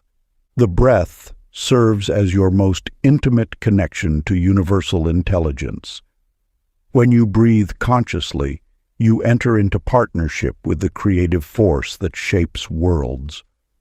Your intentional breath becomes the bellows that fans the flames of manifestation. Just as waves rise and fall in the ocean, your breath rises and falls in the infinite sea of consciousness. Each cycle carries infinite potential. The pause between breaths holds the same pregnant silence from which all things emerge. By breathing with awareness, you participate in the eternal moment of creation. Ancient practice. Find a quiet space and settle into a comfortable position. Allow your breath to flow naturally, neither forced nor controlled. As you inhale, sense that you draw in not just air, but pure life force eager to collaborate in your creation. With each exhalation, release gratitude for this divine partnership. Continue this gentle breathing practice until you feel at one with creation's rhythm. Chapter 26. The Gate of Sleep. In the quiet hours before dawn, Polly D'Andrea discovered a sacred practice that transformed her life. Each night, as she lay in her bed, she would carefully construct detailed scenes of her desires in her mind. Like an artist painting with the brush of imagination, she colored every aspect with emotion and expectation. By morning, these nighttime reveries began appearing in her waking world with startling precision. The veil between consciousness and creation grows thinnest as we drift toward sleep. In these precious moments, the analytical mind loosens its grip, allowing the deeper currents of manifestation to flow unimpeded. The subconscious mind, that master builder of experience, accepts these drowsy impressions as blueprints for reality. Through this twilight state, you access the same creative power that weaves your dreams, but now directed with purpose. As sleep approaches, resistance naturally diminishes, and the seeds of intention sink deeply into fertile soil.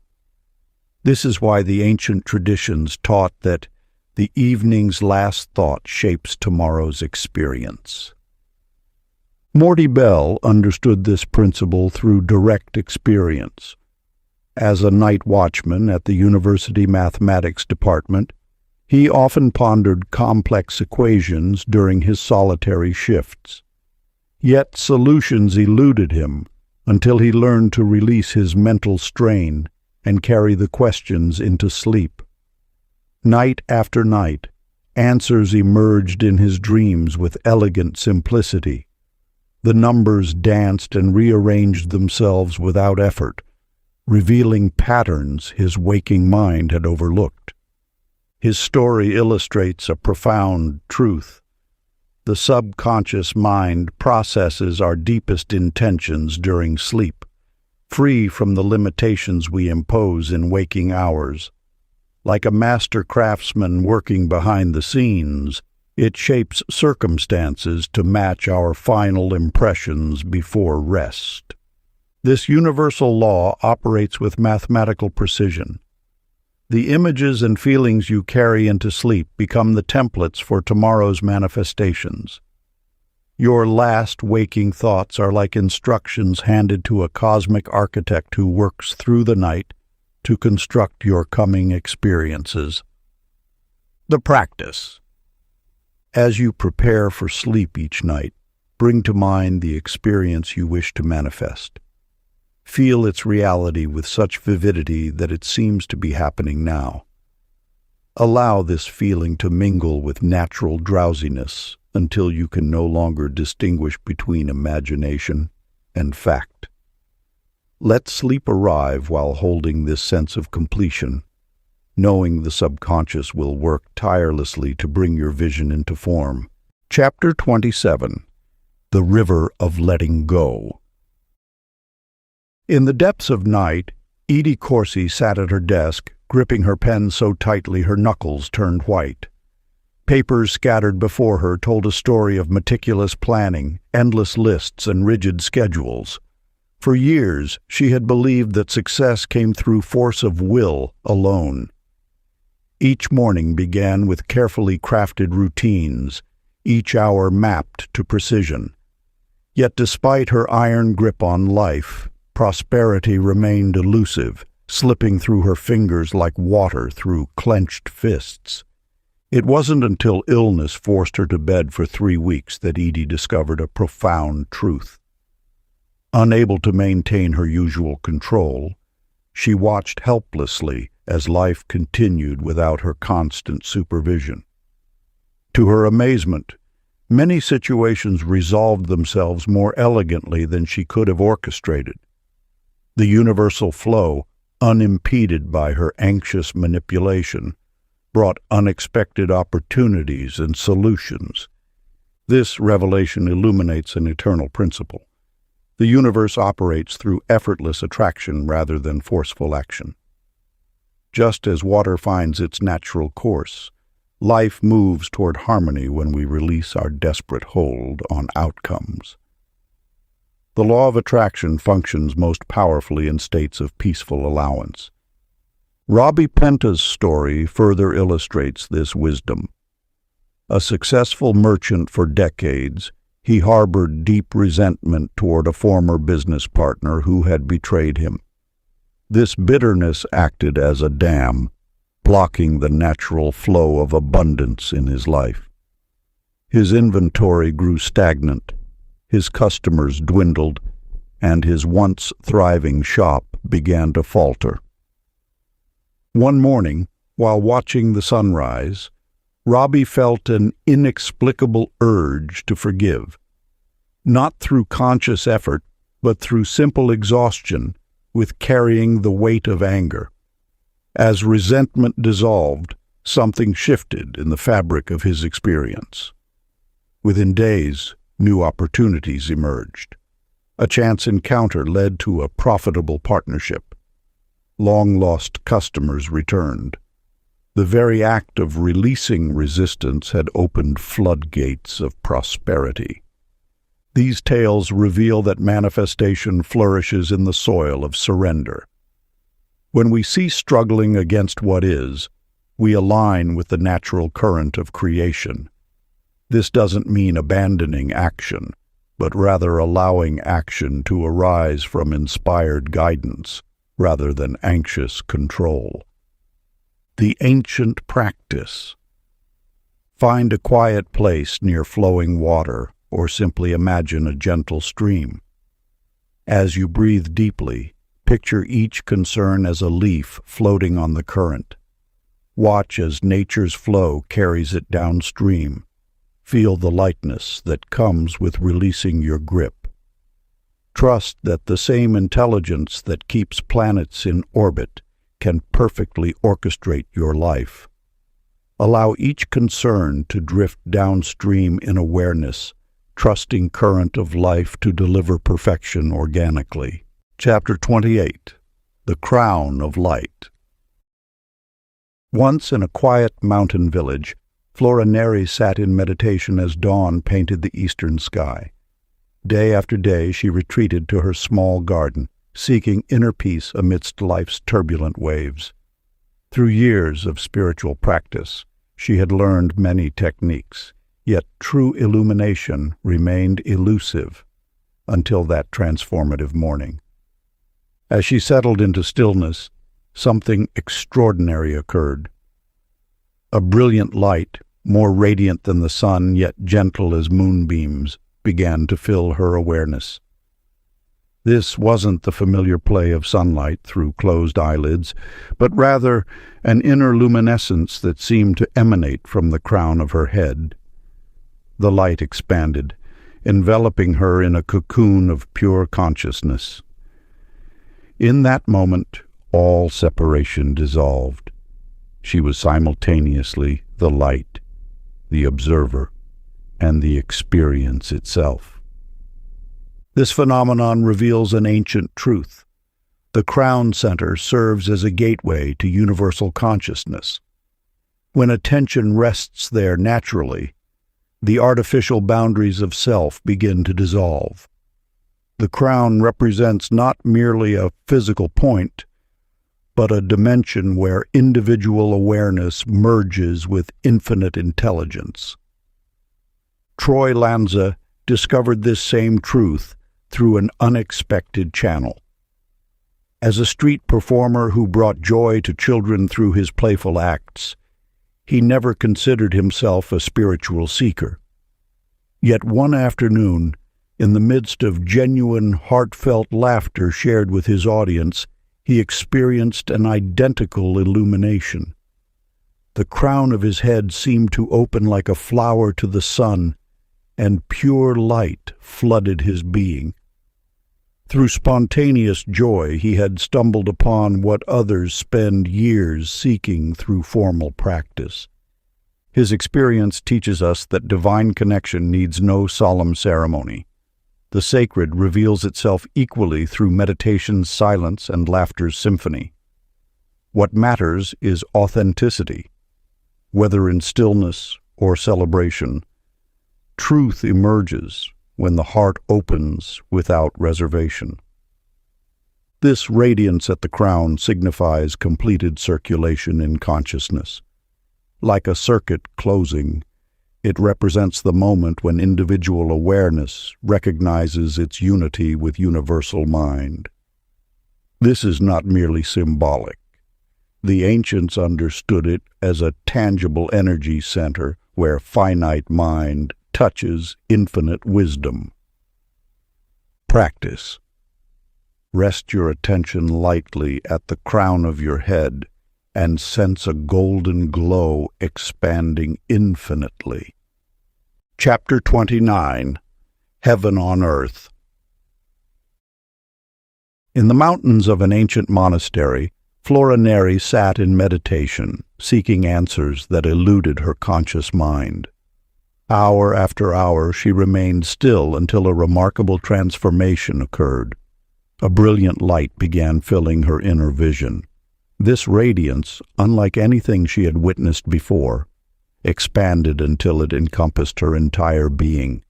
The light she experienced represents the ultimate truth, the crown of consciousness where all separation dissolves into unity. When the mind grows still enough, it naturally opens to this divine radiance that has always been present, waiting to be recognized. This luminous awareness reveals itself as your true nature, pure consciousness beyond all thoughts and forms. Just as the sun's rays touch everything without discrimination, this light of pure being illuminates all experience equally. It is the source from which all manifestation springs forth and into which all eventually returns. In a seemingly unrelated incident, Troy Lanza discovered this same truth through an unexpected gateway. During a moment of pure, unbridled laughter with friends, the boundaries of his ordinary awareness suddenly dissolved. In that instant of complete abandonment to joy, he experienced the identical brilliant light that mystics speak of. His spontaneous awakening proves that this radiance requires no special techniques or austere practices. It reveals itself naturally when the heart opens fully to life. The crown signifies completion, the point where the spiritual journey reveals itself as an eternal present.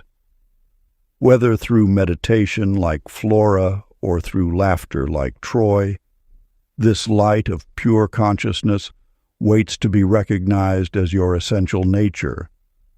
It is not something to be attained, but rather realized as already present. In this space of pure awareness, all questions dissolve. The seeking mind relaxes into its source. What remains is a profound silence filled with light, not as an object of perception, but as the very substance of being itself. This is your natural state, the crown of consciousness that has always been your birthright. Ancient practice for accessing the crown light. Rest your attention lightly at the crown of the head and sense a golden glow expanding infinitely. Allow this luminous awareness to reveal itself naturally without strain or effort. As you rest in this space, know that you are touching the eternal light of pure being, that is your true nature.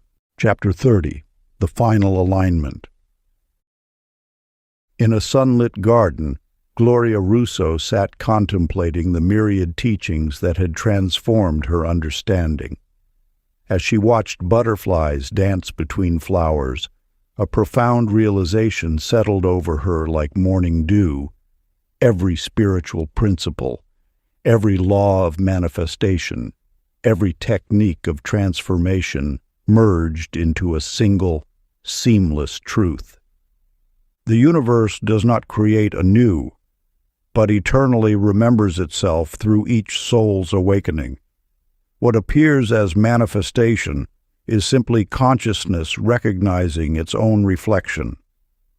Every desire arises from a memory of wholeness seeking to express itself once more. When you align with this truth, you cease striving to make things happen, and instead allow what already exists in divine mind to emerge naturally through you. The power you seek has always been present, waiting only for recognition. Like a wave remembering it is ocean, each spiritual insight reveals not something new, but something eternal being rediscovered. Martin Farrow's experience crystallizes this understanding. Working as a composer, he struggled for years trying to create original melodies, until one day, while walking in silence, he realized music already existed in its completeness. He was not creating, but remembering. From that moment, compositions flowed through him effortlessly, each note arriving with the familiarity of an old friend. His story illuminates the core teaching. What we call creation is actually recognition. Every manifestation is consciousness remembering itself through form. Your desires are not wishes to be fulfilled, but memories of your true nature, asking to be acknowledged. The practice of manifestation transforms when you grasp this truth. No longer do you strive to attract or create, you simply remember what already is.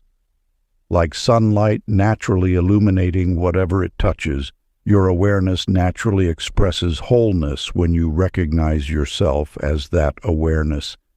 Divine thought thinks itself through you. Your role is not to generate, but to remember, not to achieve, but to allow, not to become, but to recognize. In this remembrance, all separation dissolves. Creator and creation merge in the eternal now of pure awareness, expressing itself as all things. Practice. Spend moments each day simply knowing you are the awareness through which divine thought experiences itself joyfully. Part 4. The Eternal Science of Being. Chapter 31. The Pulse of Intention. In a small workshop filled with crystals of every hue, Rosie Pavone spent countless hours handling each stone with reverence.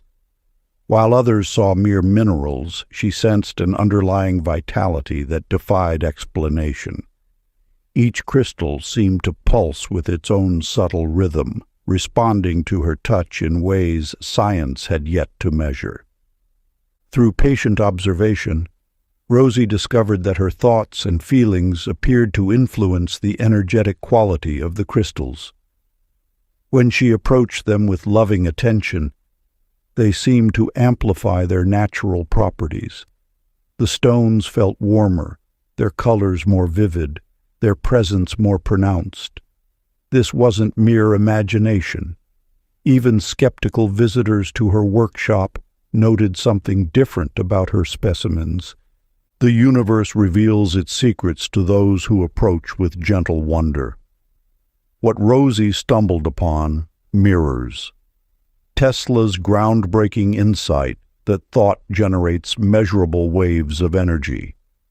Every particle of matter responds to consciousness, just as a musical instrument resonates with specific frequencies. Your intentions create vibrations that ripple through the quantum field, instructing matter at its most fundamental level. This truth found beautiful expression through Felix Ciano's experience in his family bakery. A third-generation baker, Felix had always followed his grandfather's precise recipes and techniques. Yet something was missing. His bread never quite matched the extraordinary quality he remembered from childhood. One morning, while kneading dough, he spontaneously began humming with gratitude, remembering the joy of watching his grandfather work. To his amazement, that batch of bread rose higher and developed a perfectly golden crust unlike any he'd made before. Felix discovered that when he maintained this state of appreciation throughout the entire baking process, every loaf emerged with exceptional texture and flavor. His customers noticed the difference, though he never revealed his secret. The dough responded not just to his physical handling, but to the energy of his emotional state. These experiences illuminate a profound truth.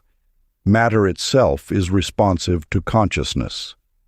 The atoms comprising physical objects are not inert, but alive with infinite intelligence. When you approach the material world with loving awareness, you activate its inherent capacity to express harmony and perfection. Everything you touch is secretly awaiting your blessing to reveal its highest potential. Practice. When preparing or touching anything today, feel appreciation flow through your hands, as though blessing the atoms into perfect response. Chapter 32. The Memory of Light. In the depths of an ordinary afternoon, Sophie Arno experienced something extraordinary. As she sat in her garden, a sudden flash of understanding coursed through her being, not as new knowledge, but as ancient remembrance. Each insight arrived with the familiar warmth of coming home, as though these truths had always existed within her, waiting to be rediscovered. The mechanism of memory transcends the simple storage and retrieval of information. It operates as a field of light, where all knowledge exists in an eternal present moment. When you resonate with a particular frequency of understanding, you align with that specific bandwidth of wisdom. This alignment manifests as what many call insight or inspiration, though in truth it is recognition, the soul remembering what it has always known. This sacred principle reveals why moments of breakthrough feel simultaneously novel and familiar. You are not discovering something new, but rather tuning into an existing frequency of understanding that has always been available. Like a radio finding the perfect signal, your consciousness aligns with the precise vibration of knowledge you seek. Jonah Rigo's experience offers a stunning demonstration of this principle. As a violinist, he often found himself playing melodies he had never learned, complex arrangements that seemed to flow through his fingers, as if remembered from another time. During one remarkable performance, he closed his eyes and felt himself become a conduit for music that existed beyond physical sheet notes. The audience sat transfixed as he channeled compositions that seemed to emerge from the very fabric of creation itself. When questioned about the source of these mysterious melodies, Jonah simply smiled and said, "I don't create the music, I remember it. Every note already exists in the symphony of the universe. I merely tune myself to hear it." His experience exemplifies how all knowledge, all creativity, all inspiration exists within the infinite field of consciousness. Nothing is truly new. Everything is remembered. When you align with this understanding, you cease struggling to generate ideas and begin instead to receive them naturally, like breath flowing in and out. The cosmic database of all possibility awaits your recognition. As you elevate your vibrational state through gratitude, love, and conscious awareness, you naturally tune into higher frequencies of understanding. Each moment of clarity arrives as a remembrance of what your soul has always known. Practice. Close your eyes and sense radiant recollection surfacing, trusting that every needed idea already lives inside eternal brightness. Chapter 33. The Unseen Architects. In the depths of night, Minidoro's mind wandered through realms where geometric forms danced like living beings. These weren't mere shapes, but messages encoded in the language of pure pattern. Night after night, she witnessed intricate designs that seemed to pulse with their own intelligence. Upon waking, her hands would move across paper with uncanny precision, translating these ethereal visions into tangible forms that transformed spaces and touched hearts. The ancient wisdom teaches that dreams serve as bridges between individual consciousness and the vast reservoir of universal intelligence. What appears as inspiration actually flows from an eternal source that knows no boundaries between past, present, and future. When you open yourself to this flow, you become a channel through which higher knowledge expresses itself. This sacred partnership with unseen intelligence manifests uniquely for each soul. Some perceive it as communion with spirit guides, others as connection to the collective unconscious, and still others as dialogue with their higher self. Yet all these descriptions point to one fundamental truth. Consciousness is unified at its source. You are never truly alone in your creative endeavors. Dean Lupo's experience brings this principle into the realm of practical innovation.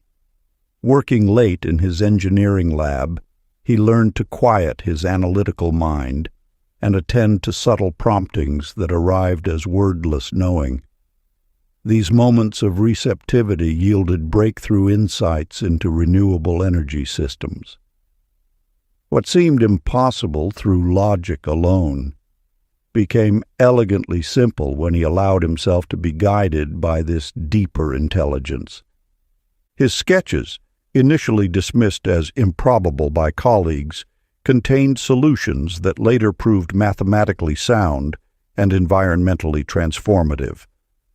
The designs didn't originate from Dean's conscious calculations, but emerged through his willingness to serve as an instrument for something greater than himself. These experiences reveal that the boundary between individual and universal mind is more permeable than commonly believed. When you release the illusion of separation, you access a vast network of intelligence eager to collaborate in bringing forth new possibilities for the benefit of all. Practice. Invite unseen allies of wisdom before any endeavor by mental acknowledgement that all intelligence works with you, through you, as you. Chapter 34. The Quantum Prayer. In the hidden valleys of an ancient mountain range, a physicist named Angie Cappy found herself drawn to an unusual experiment. Beyond the cold steel of laboratory equipment and the rigid framework of scientific protocol, she discovered something remarkable in her approach to quantum particles.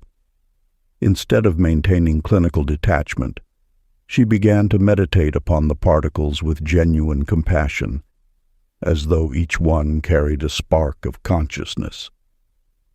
To her astonishment, previously unstable reactions began to stabilize.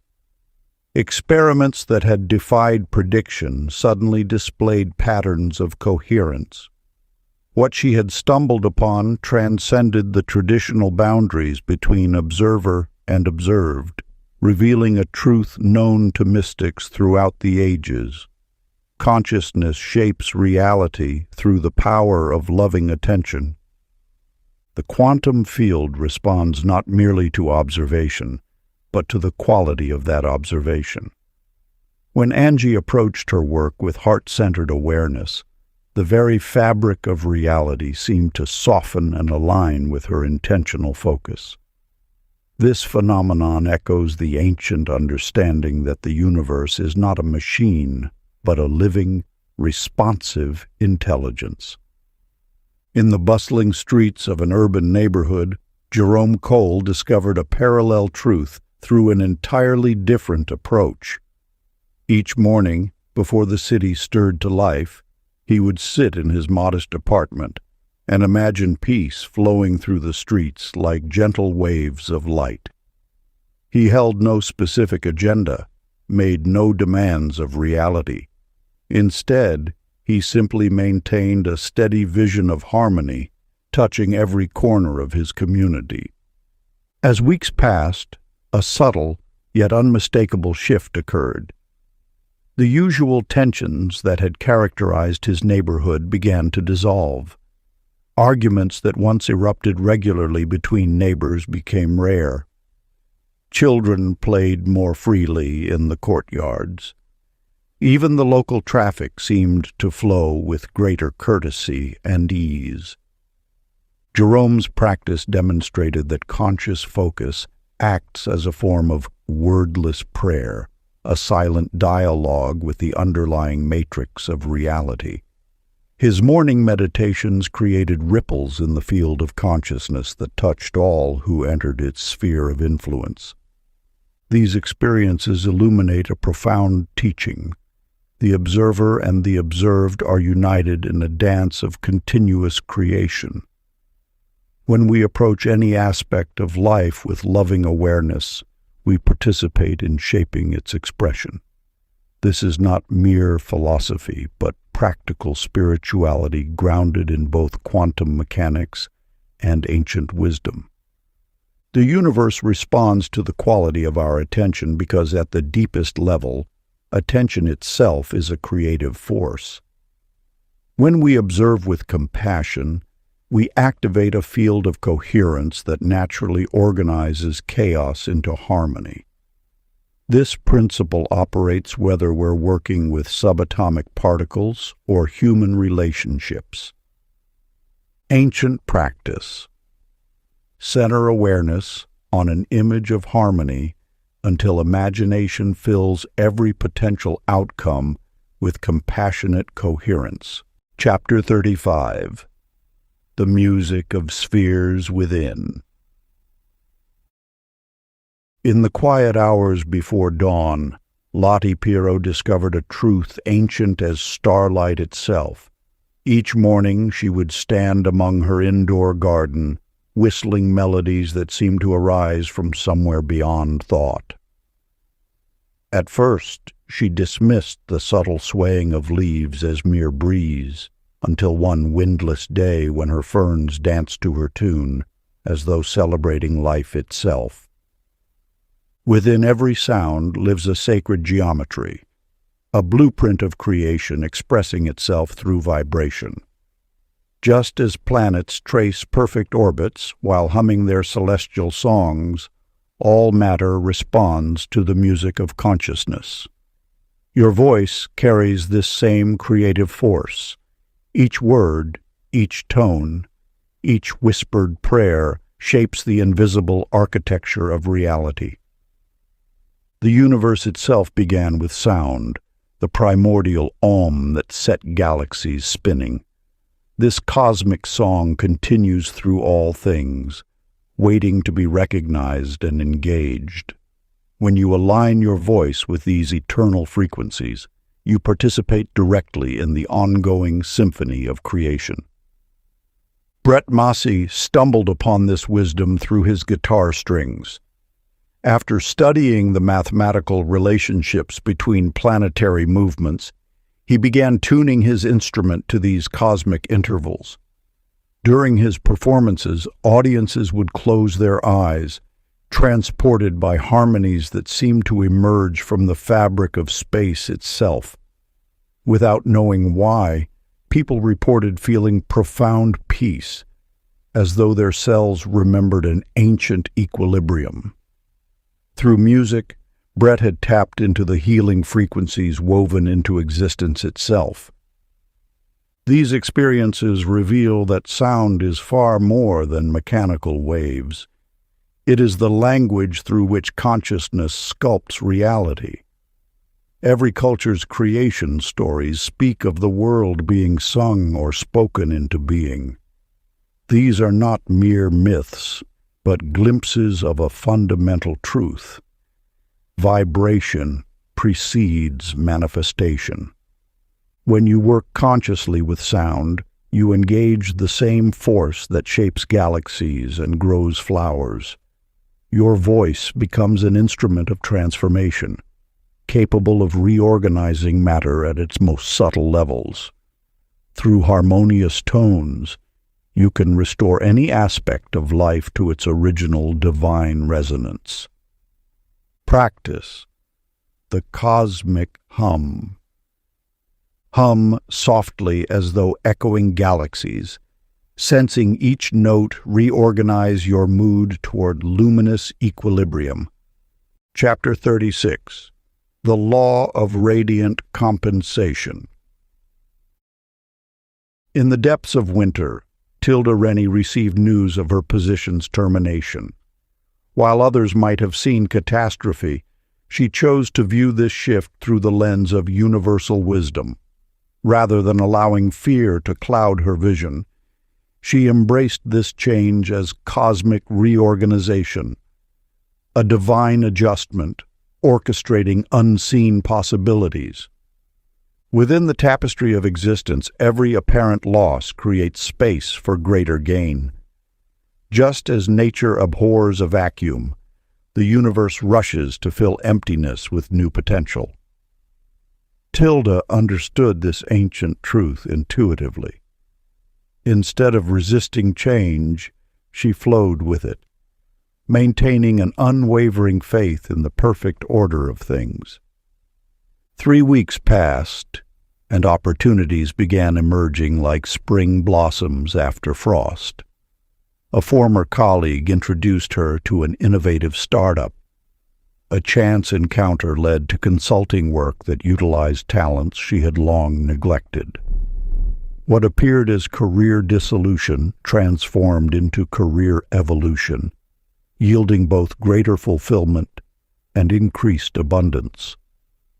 This principle of energetic circulation reveals itself throughout creation. Every outbreath must be followed by inbreath. Every tide that recedes returns with renewed force. The universe operates through eternal cycles of giving and receiving, demonstrating that loss is merely change in disguise. Curtis Jono exemplified this truth through simple acts of anonymous kindness.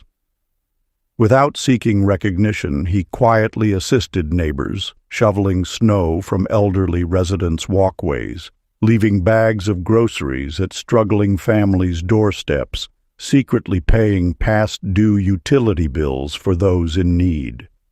His actions rippled outward in ways he could not foresee. Within months, an unexpected letter arrived announcing an inheritance from a distant relative he had never met. The sum far exceeded any material value of his charitable acts. Yet this was not mere coincidence. It was cosmic law in action. Every genuine impulse of giving creates waves of positive energy that must return, multiplied through resonance with universal abundance. The law of circulation operates with mathematical precision. Energy flows where attention goes, but it never truly diminishes. Instead, it amplifies through movement, like a wave gathering strength as it travels across the ocean. When you give with pure intention, without attachment to recognition or reward, you activate this divine multiplication principle. Ancient wisdom teaches that the universe is one unified field of energy in constant motion. Every action you take sends ripples through this field. Acts of kindness, gestures of appreciation, moments of genuine giving. These create harmonious vibrations that naturally attract corresponding experiences back to you. Sacred practice. Offer appreciation or kindness secretly today, and feel joy lift the entire field, returning multiplied blessings unseen. Chapter 37. The Geometry of Gratitude. In the quiet hours before dawn, Daisy Vano sat at her desk, her hands trembling with grief. The loss of her mother had left an emptiness that seemed to expand with each passing day. Without conscious thought, her fingers began tracing circles on paper, spirals within spirals, patterns emerging from darkness.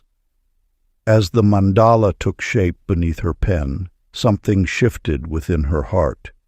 Each line drawn pulled her deeper into a sacred geometry that transcended her pain. The universe speaks through pattern and proportion. When chaos threatens to overwhelm the soul, order emerges through the simple act of conscious creation.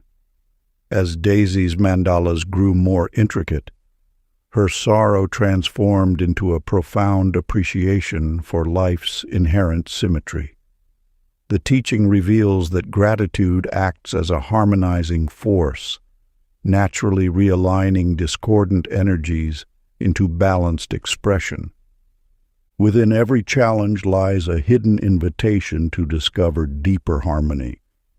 The mandala serves as both mirror and medicine, reflecting inner turbulence while simultaneously offering the antidote through its ordered beauty.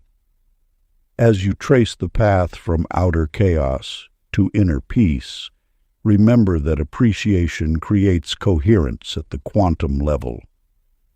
This truth found mathematical validation through Kenny Zano's remarkable discovery. A professor of advanced geometry, Kenny had long suspected that human emotion could be mapped through fractal mathematics. In his solitude, he began translating moments of gratitude into numerical sequences.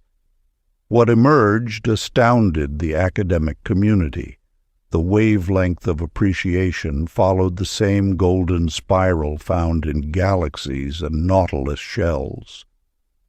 Kenny's equations demonstrated that genuine thankfulness creates an exponential ripple effect. Each grateful thought spawns countless harmonious iterations, expanding outward in perfect mathematical proportion. His work proved that gratitude operates as a force multiplier in consciousness, including and elevating all it touches. When you choose appreciation, you activate this cosmic algorithm.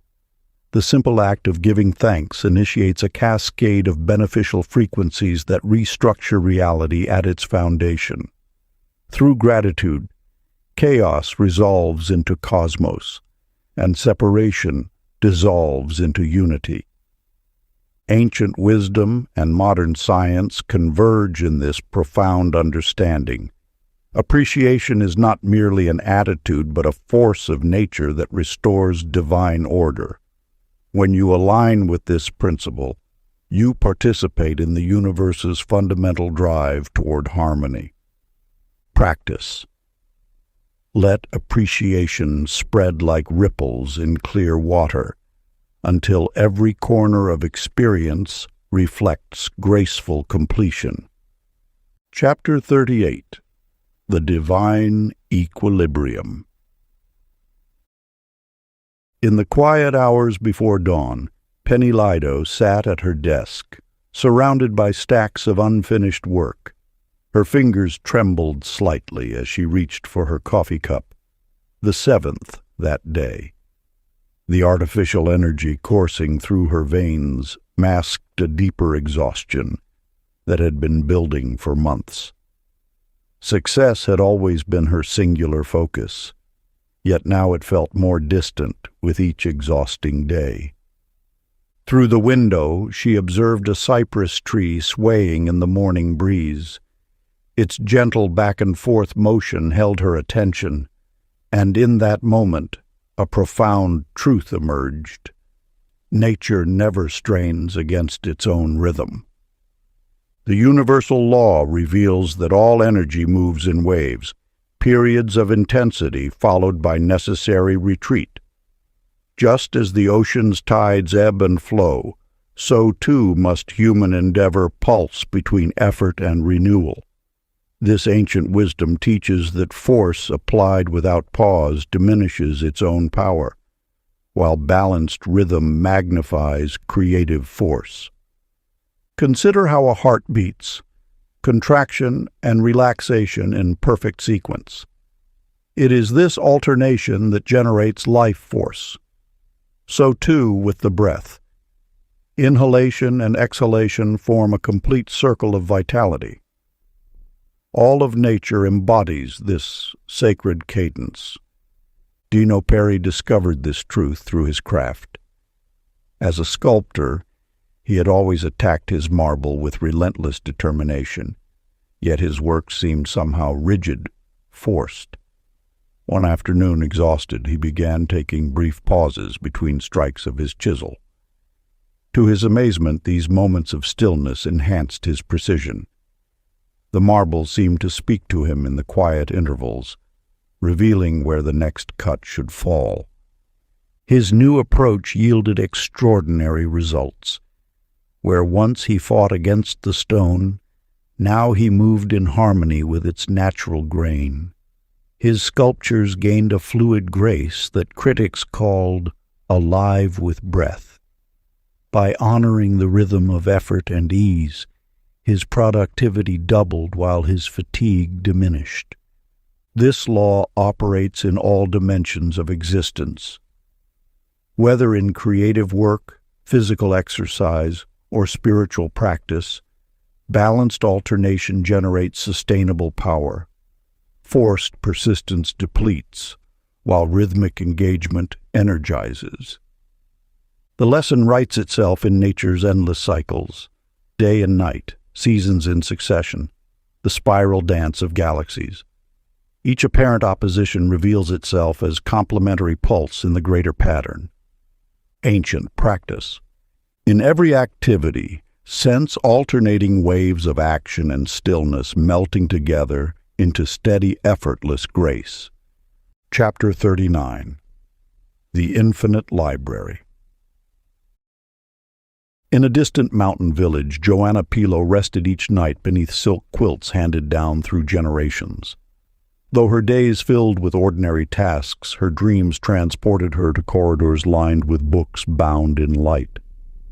Within these halls, knowledge flowed like liquid gold, each tome pulsing with wisdom both ancient and immediate. The volumes seemed to whisper, their chapters illuminated from within, containing not just information, but the living essence of understanding. Through her recurring visions, a profound truth emerged. These libraries existed not in some far realm, but within the field of consciousness itself. Every thought ever conceived, every discovery waiting to be made, every solution seeking its problem, all vibrate eternally in this universal repository. The Akashic records, as ancient mystics named this phenomenon, represent not a physical archive, but the resonant memory of all that was, is, or could be. When you sense deep knowing arise spontaneously, you have touched this living library. When inspiration flows without effort, you read from its chapters. The universe stores its wisdom not in distant vaults, but in the very fabric of awareness itself, accessible through the quiet attention of an aligned mind. Marco Fari demonstrated this truth through his remarkable approach to invention.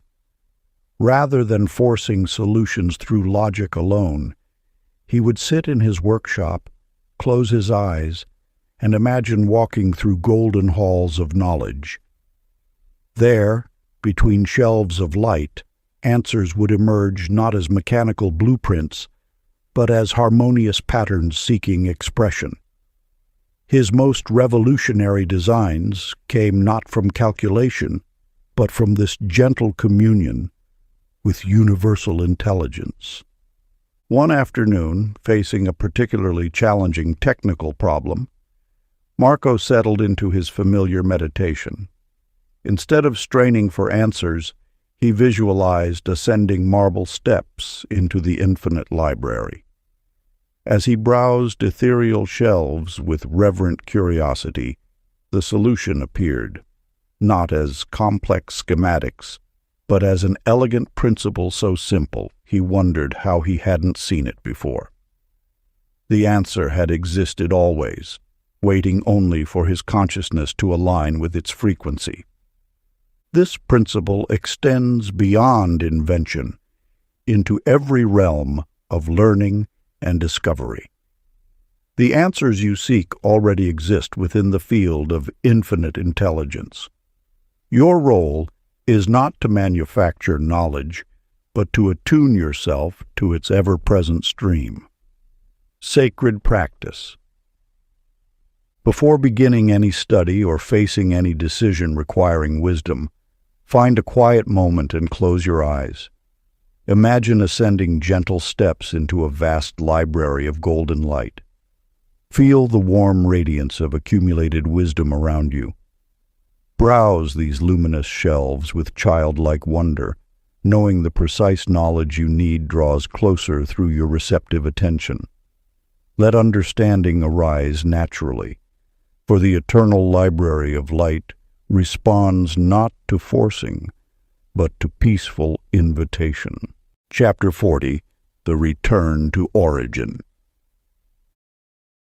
In the soft light before sunrise, Carmela Rigo stood atop yet another sacred mountain. She had wandered through Himalayan monasteries, meditated in Japanese temples, and studied with masters across continents. Yet that morning, watching her breath form clouds in the crisp air, understanding dawned with pristine clarity. She had been searching outside for what eternally resided within. The ancient truth whispers through every tradition. The kingdom lies not in distant lands, but in the sacred chamber of your own heart. What appears as a journey outward inevitably curves back to this timeless recognition. You are, and have always been, the living presence you seek. This revelation mirrors the universe's own symmetry.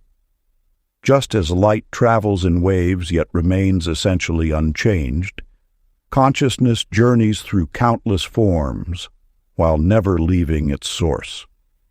Your very awareness, reading these words now, is that same eternal light, taking temporary shape as thought and sensation. Victor Dano understood this principle through an unexpected route. As a renowned astronomer, he had spent decades peering into the cosmos through powerful telescopes. One evening, contemplating the vast array of stars scattered across space, he realized that the same consciousness observing those distant lights was itself the space in which they appeared. The observer and the observed were one field of aware presence. He began a remarkable experiment, turning his instruments of observation toward the nature of observation itself. What he discovered transformed his understanding. Every star, every galaxy, every pattern of cosmic light perfectly mirrored the architecture of consciousness. The outer universe was a reflection of inner space. This ultimate teaching resolves the seeming paradox of spiritual seeking. There is nowhere to go because you have never left. There is nothing to become because you already are. The search ends where it began, in the recognition that awareness itself is the home you seek. What appears as separation is merely consciousness playing at forgetting itself. Every spiritual practice, every meditation, every prayer is simply consciousness remembering its own nature. The seeker and that which is sought are one reality, masquerading as two. Practice.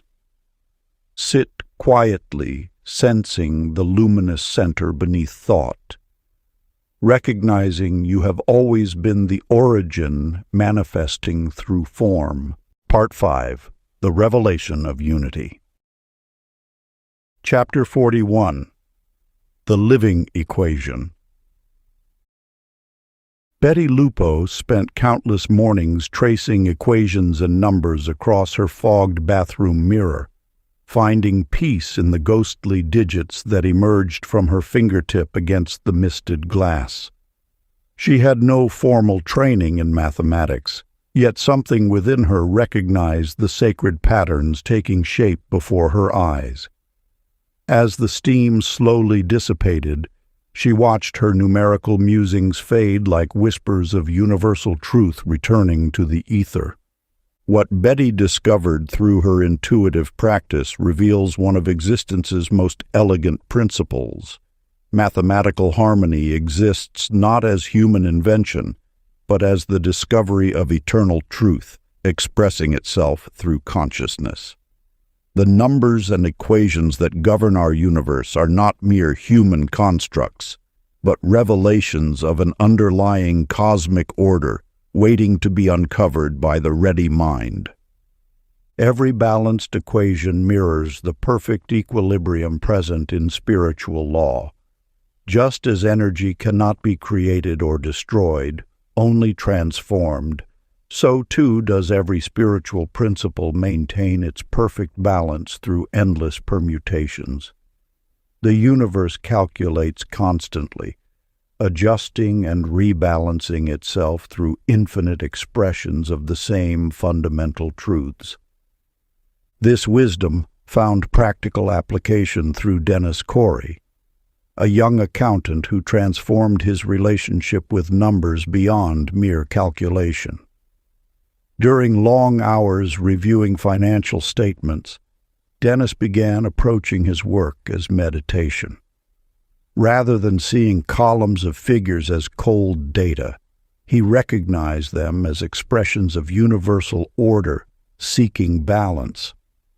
As he sat with spreadsheets before him, Dennis allowed his awareness to settle into a state of peaceful receptivity.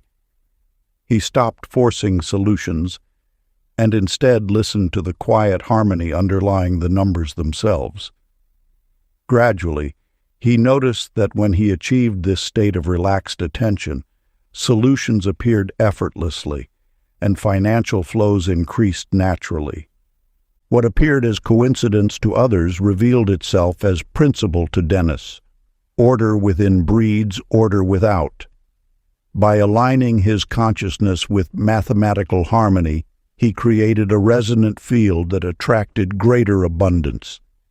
His clients' finances multiplied not through aggressive strategy, but through alignment with natural law. The deeper teaching here illuminates that consciousness itself perpetually calculates perfect balance. Every thought, feeling, and action enters into an infinite equation that forever seeks equilibrium. When we recognize and align with this principle, we become conscious participants in the universe's endless balancing act. Practice. Let calm order permeate every plan or task as though you are harmonizing figures of light that already equal infinite abundance. Chapter 42. The Breath Between Stars. In the depths of a cloudless evening, Angela Riso stood beneath the vast expanse of stars, her breath creating delicate wisps in the cool night air. As she gazed upward, a remarkable sensation overtook her. Each star seemed to pulse in perfect harmony with her breathing. This wasn't mere imagination, but rather an awakening to the cosmic dance that had always existed. The universe itself breathes. This truth echoes through ancient wisdom and modern physics alike. Just as your lungs draw in life-giving air, so too does space itself expand and contract in an eternal rhythm. This living pulse flows through all creation, from the beating of your heart to the oscillation of galaxies. Within this cosmic respiration lies a profound secret. Consciousness itself moves through these same patterns. When you breathe consciously, you align with the very frequency of creation. Each inhalation draws in not just air, but the infinite potential of the universe. Each exhalation releases not just carbon dioxide, but ripples of creative force into the field of all possibility. Consider how Benny Cremo discovered this principle in his workspace. As a project manager facing constant deadlines and team tensions, he introduced synchronized breathing exercises at the start of each meeting. The results transcended mere relaxation. The team began operating as one organism, their thoughts and actions flowing in natural harmony. Productivity soared not through increased effort, but through alignment with universal rhythm. This wasn't coincidence, but demonstration of an eternal law. When human breath aligns with cosmic breath, miracles become natural occurrence. The ancient yogis understood this, as did Tesla in his moments of deepest insight. The breath is a bridge between worlds, a technology more sophisticated than any human invention. When you breathe with awareness, You participate in the respiration of stars. Your consciousness expands and contracts with the very pulse of creation. This is not metaphor, but mechanism, the actual process by which spirit becomes matter and thought becomes form. The practice. Throughout your day, pause periodically and breathe with full awareness that each inhale connects you to suns and each exhale blesses worlds unseen. Let your breath become conscious participation in the cosmic dance of creation. Chapter 43. The Divine Dialogue. In the quietness of her small apartment, Ruthie Sano began what seemed a simple practice, writing letters to the universe itself. Each evening, she opened her leather-bound journal and poured her heart onto its chapters, addressing her words to the infinite as though speaking to a trusted friend. At first, she felt uncertain, even foolish. Yet as days passed into weeks, she noticed an extraordinary pattern emerging. The universe, it seemed, had begun responding. When she wrote of her desire to teach art to children, a neighbor mentioned a position at the local community center the very next morning. After expressing gratitude for the gentle rain that nourished her window garden, a series of perfect spring showers followed. Each entry became a thread in an ongoing conversation, where life itself shaped circumstances to mirror her written words. This revelation unveils an ancient truth. Consciousness maintains constant dialogue with the infinite. Every thought, every feeling, every written word vibrates as living communication with Source. The universe does not simply receive. It responds with precise and loving attention through the language of experience itself. Your life circumstances form the sentences of its reply, while intuitive nudges serve as its whispered guidance. In the sorting room of a busy post office, Jerry Lauro discovered this same principle through an unusual practice. Each morning, before beginning his rounds, he would imagine writing thank you notes to the divine, expressing joy for blessings not yet received. He visualized each letter carried on wings of light to the heart of creation itself. What began as a private ritual soon manifested as an astonishing sequence of events, each perfectly aligned with his written gratitude. A promotion appeared just as he had thanked the universe for greater opportunity to serve. A chance encounter led to deep friendship after he expressed appreciation for meaningful connection. The very shape of his life began conforming to the contours of his imagined correspondence with the infinite. These experiences illuminate a profound truth. The universe engages in continuous conversation with you through the medium of life itself. Every circumstance carries a message. Every synchronicity holds meaning. Every coincidence forms a word in this sacred dialogue. The key lies not in speaking, but in recognizing the response, in learning to read the living language of reality as it shapes itself around your consciousness. Just as leaves turn toward sunlight, all of creation bends toward authentic communication with Source. Your thoughts and feelings form one half of an eternal conversation. The other half manifests as the precise orchestration of events, people, and opportunities that flow into your experience. This dialogue never ceases. It simply awaits your conscious participation. Sacred practice. As you end each day, mentally thank life for its dialogue and listen within for words carried on silence stronger than sound. Chapter 44. The Light Behind Shadows. Deep in the ancient wisdom traditions lies a sacred truth. What appears as darkness often conceals the greatest light. In a small apartment overlooking city lights, Trudy Massey sat amid scattered rejection letters, each one seemingly confirming her deepest fears.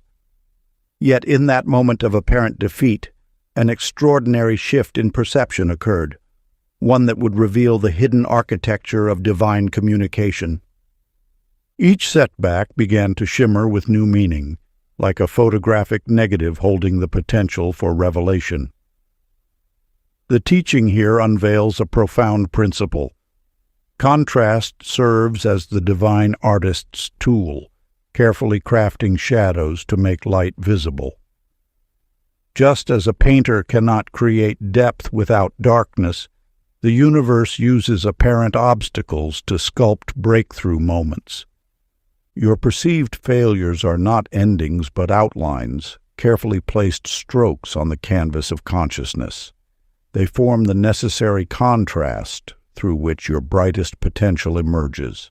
This truth becomes clear when you understand that the universe speaks through pattern and correspondence. Every shadow indicates the presence of light. Every obstacle points toward transcendence. Carlo Beni discovered this principle in his darkroom, where chemical baths transformed seemingly ruined photographs into works of unexpected beauty. His apparently underexposed prints, when treated with patience and proper technique, revealed luminous details previously hidden in shadow. Through this process, he learned that time itself serves as a developer of divine intention. What appears dark today may reveal tomorrow's radiance. His story mirrors an eternal truth. Perception shifts not through force, but through patient understanding. Just as a photograph requires specific conditions to develop properly, your challenges contain precise instructions for spiritual awakening. The very experiences that seem to diminish you are actually developing your highest potential. The shadows in your life are not random. They form a precise pattern of emerging consciousness. Each difficulty outlines a corresponding strength. Each setback frames a future breakthrough. The universe communicates through this interplay of light and shadow, writing its message in the language of experience. When faced with difficulty, envision a greater brightness quietly sketching itself beneath appearances until gratitude arises naturally. Chapter 45. The Return of the Golden Mind. In the soft hours before dawn, Mona Pirro stirred from sleep with an inexplicable sensation coursing through her being. Every cell within her body seemed to hum with quiet joy, a peace that required no explanation or cause. It was as though she had awakened not just from night slumber, but from a far deeper dream, the dream of separation itself. This revelation brings forth the final teaching of our journey. Illumination is not a distant achievement, but our natural state of being, momentarily forgotten beneath layers of thought and struggle. When resistance dissolves, what remains is the original light that has always been present, like the sun perpetually shining above storm clouds. The ancients spoke of the golden mind, not as metaphor but as description of humanity's first awareness. Before doubt created division, before fear erected walls of separation, there existed a pure knowing of unity with all life. This awareness never truly departed. It simply waits beneath the surface of our busy thoughts, patient as eternity itself. This truth found profound expression through Paul Deno, a quantum physicist who had devoted decades to understanding the universe's deepest mysteries. One morning, after years of mathematical probing and theoretical exploration, he stood watching the sunrise from his laboratory window. As golden light spilled across his equations and instruments, a remarkable clarity descended upon him. all his accumulated knowledge suddenly transformed into something far simpler, yet infinitely more profound: pure love. In that moment, Paul realized that true comprehension and communion were the same thing. His years of scientific pursuit had led him full circle to what the heart had always known. When we truly understand something, we become one with it. All separation dissolves in the light of complete knowing.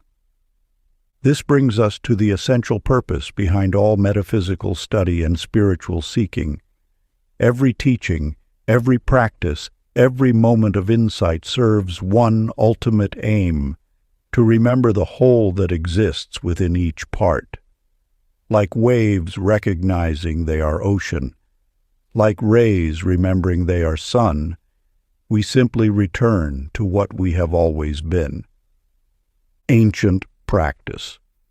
Each dawn, allow yourself to rest in tranquil joy, recognizing that your thoughts, breath, and heartbeat sing with the same radiant chorus that moves the universe itself.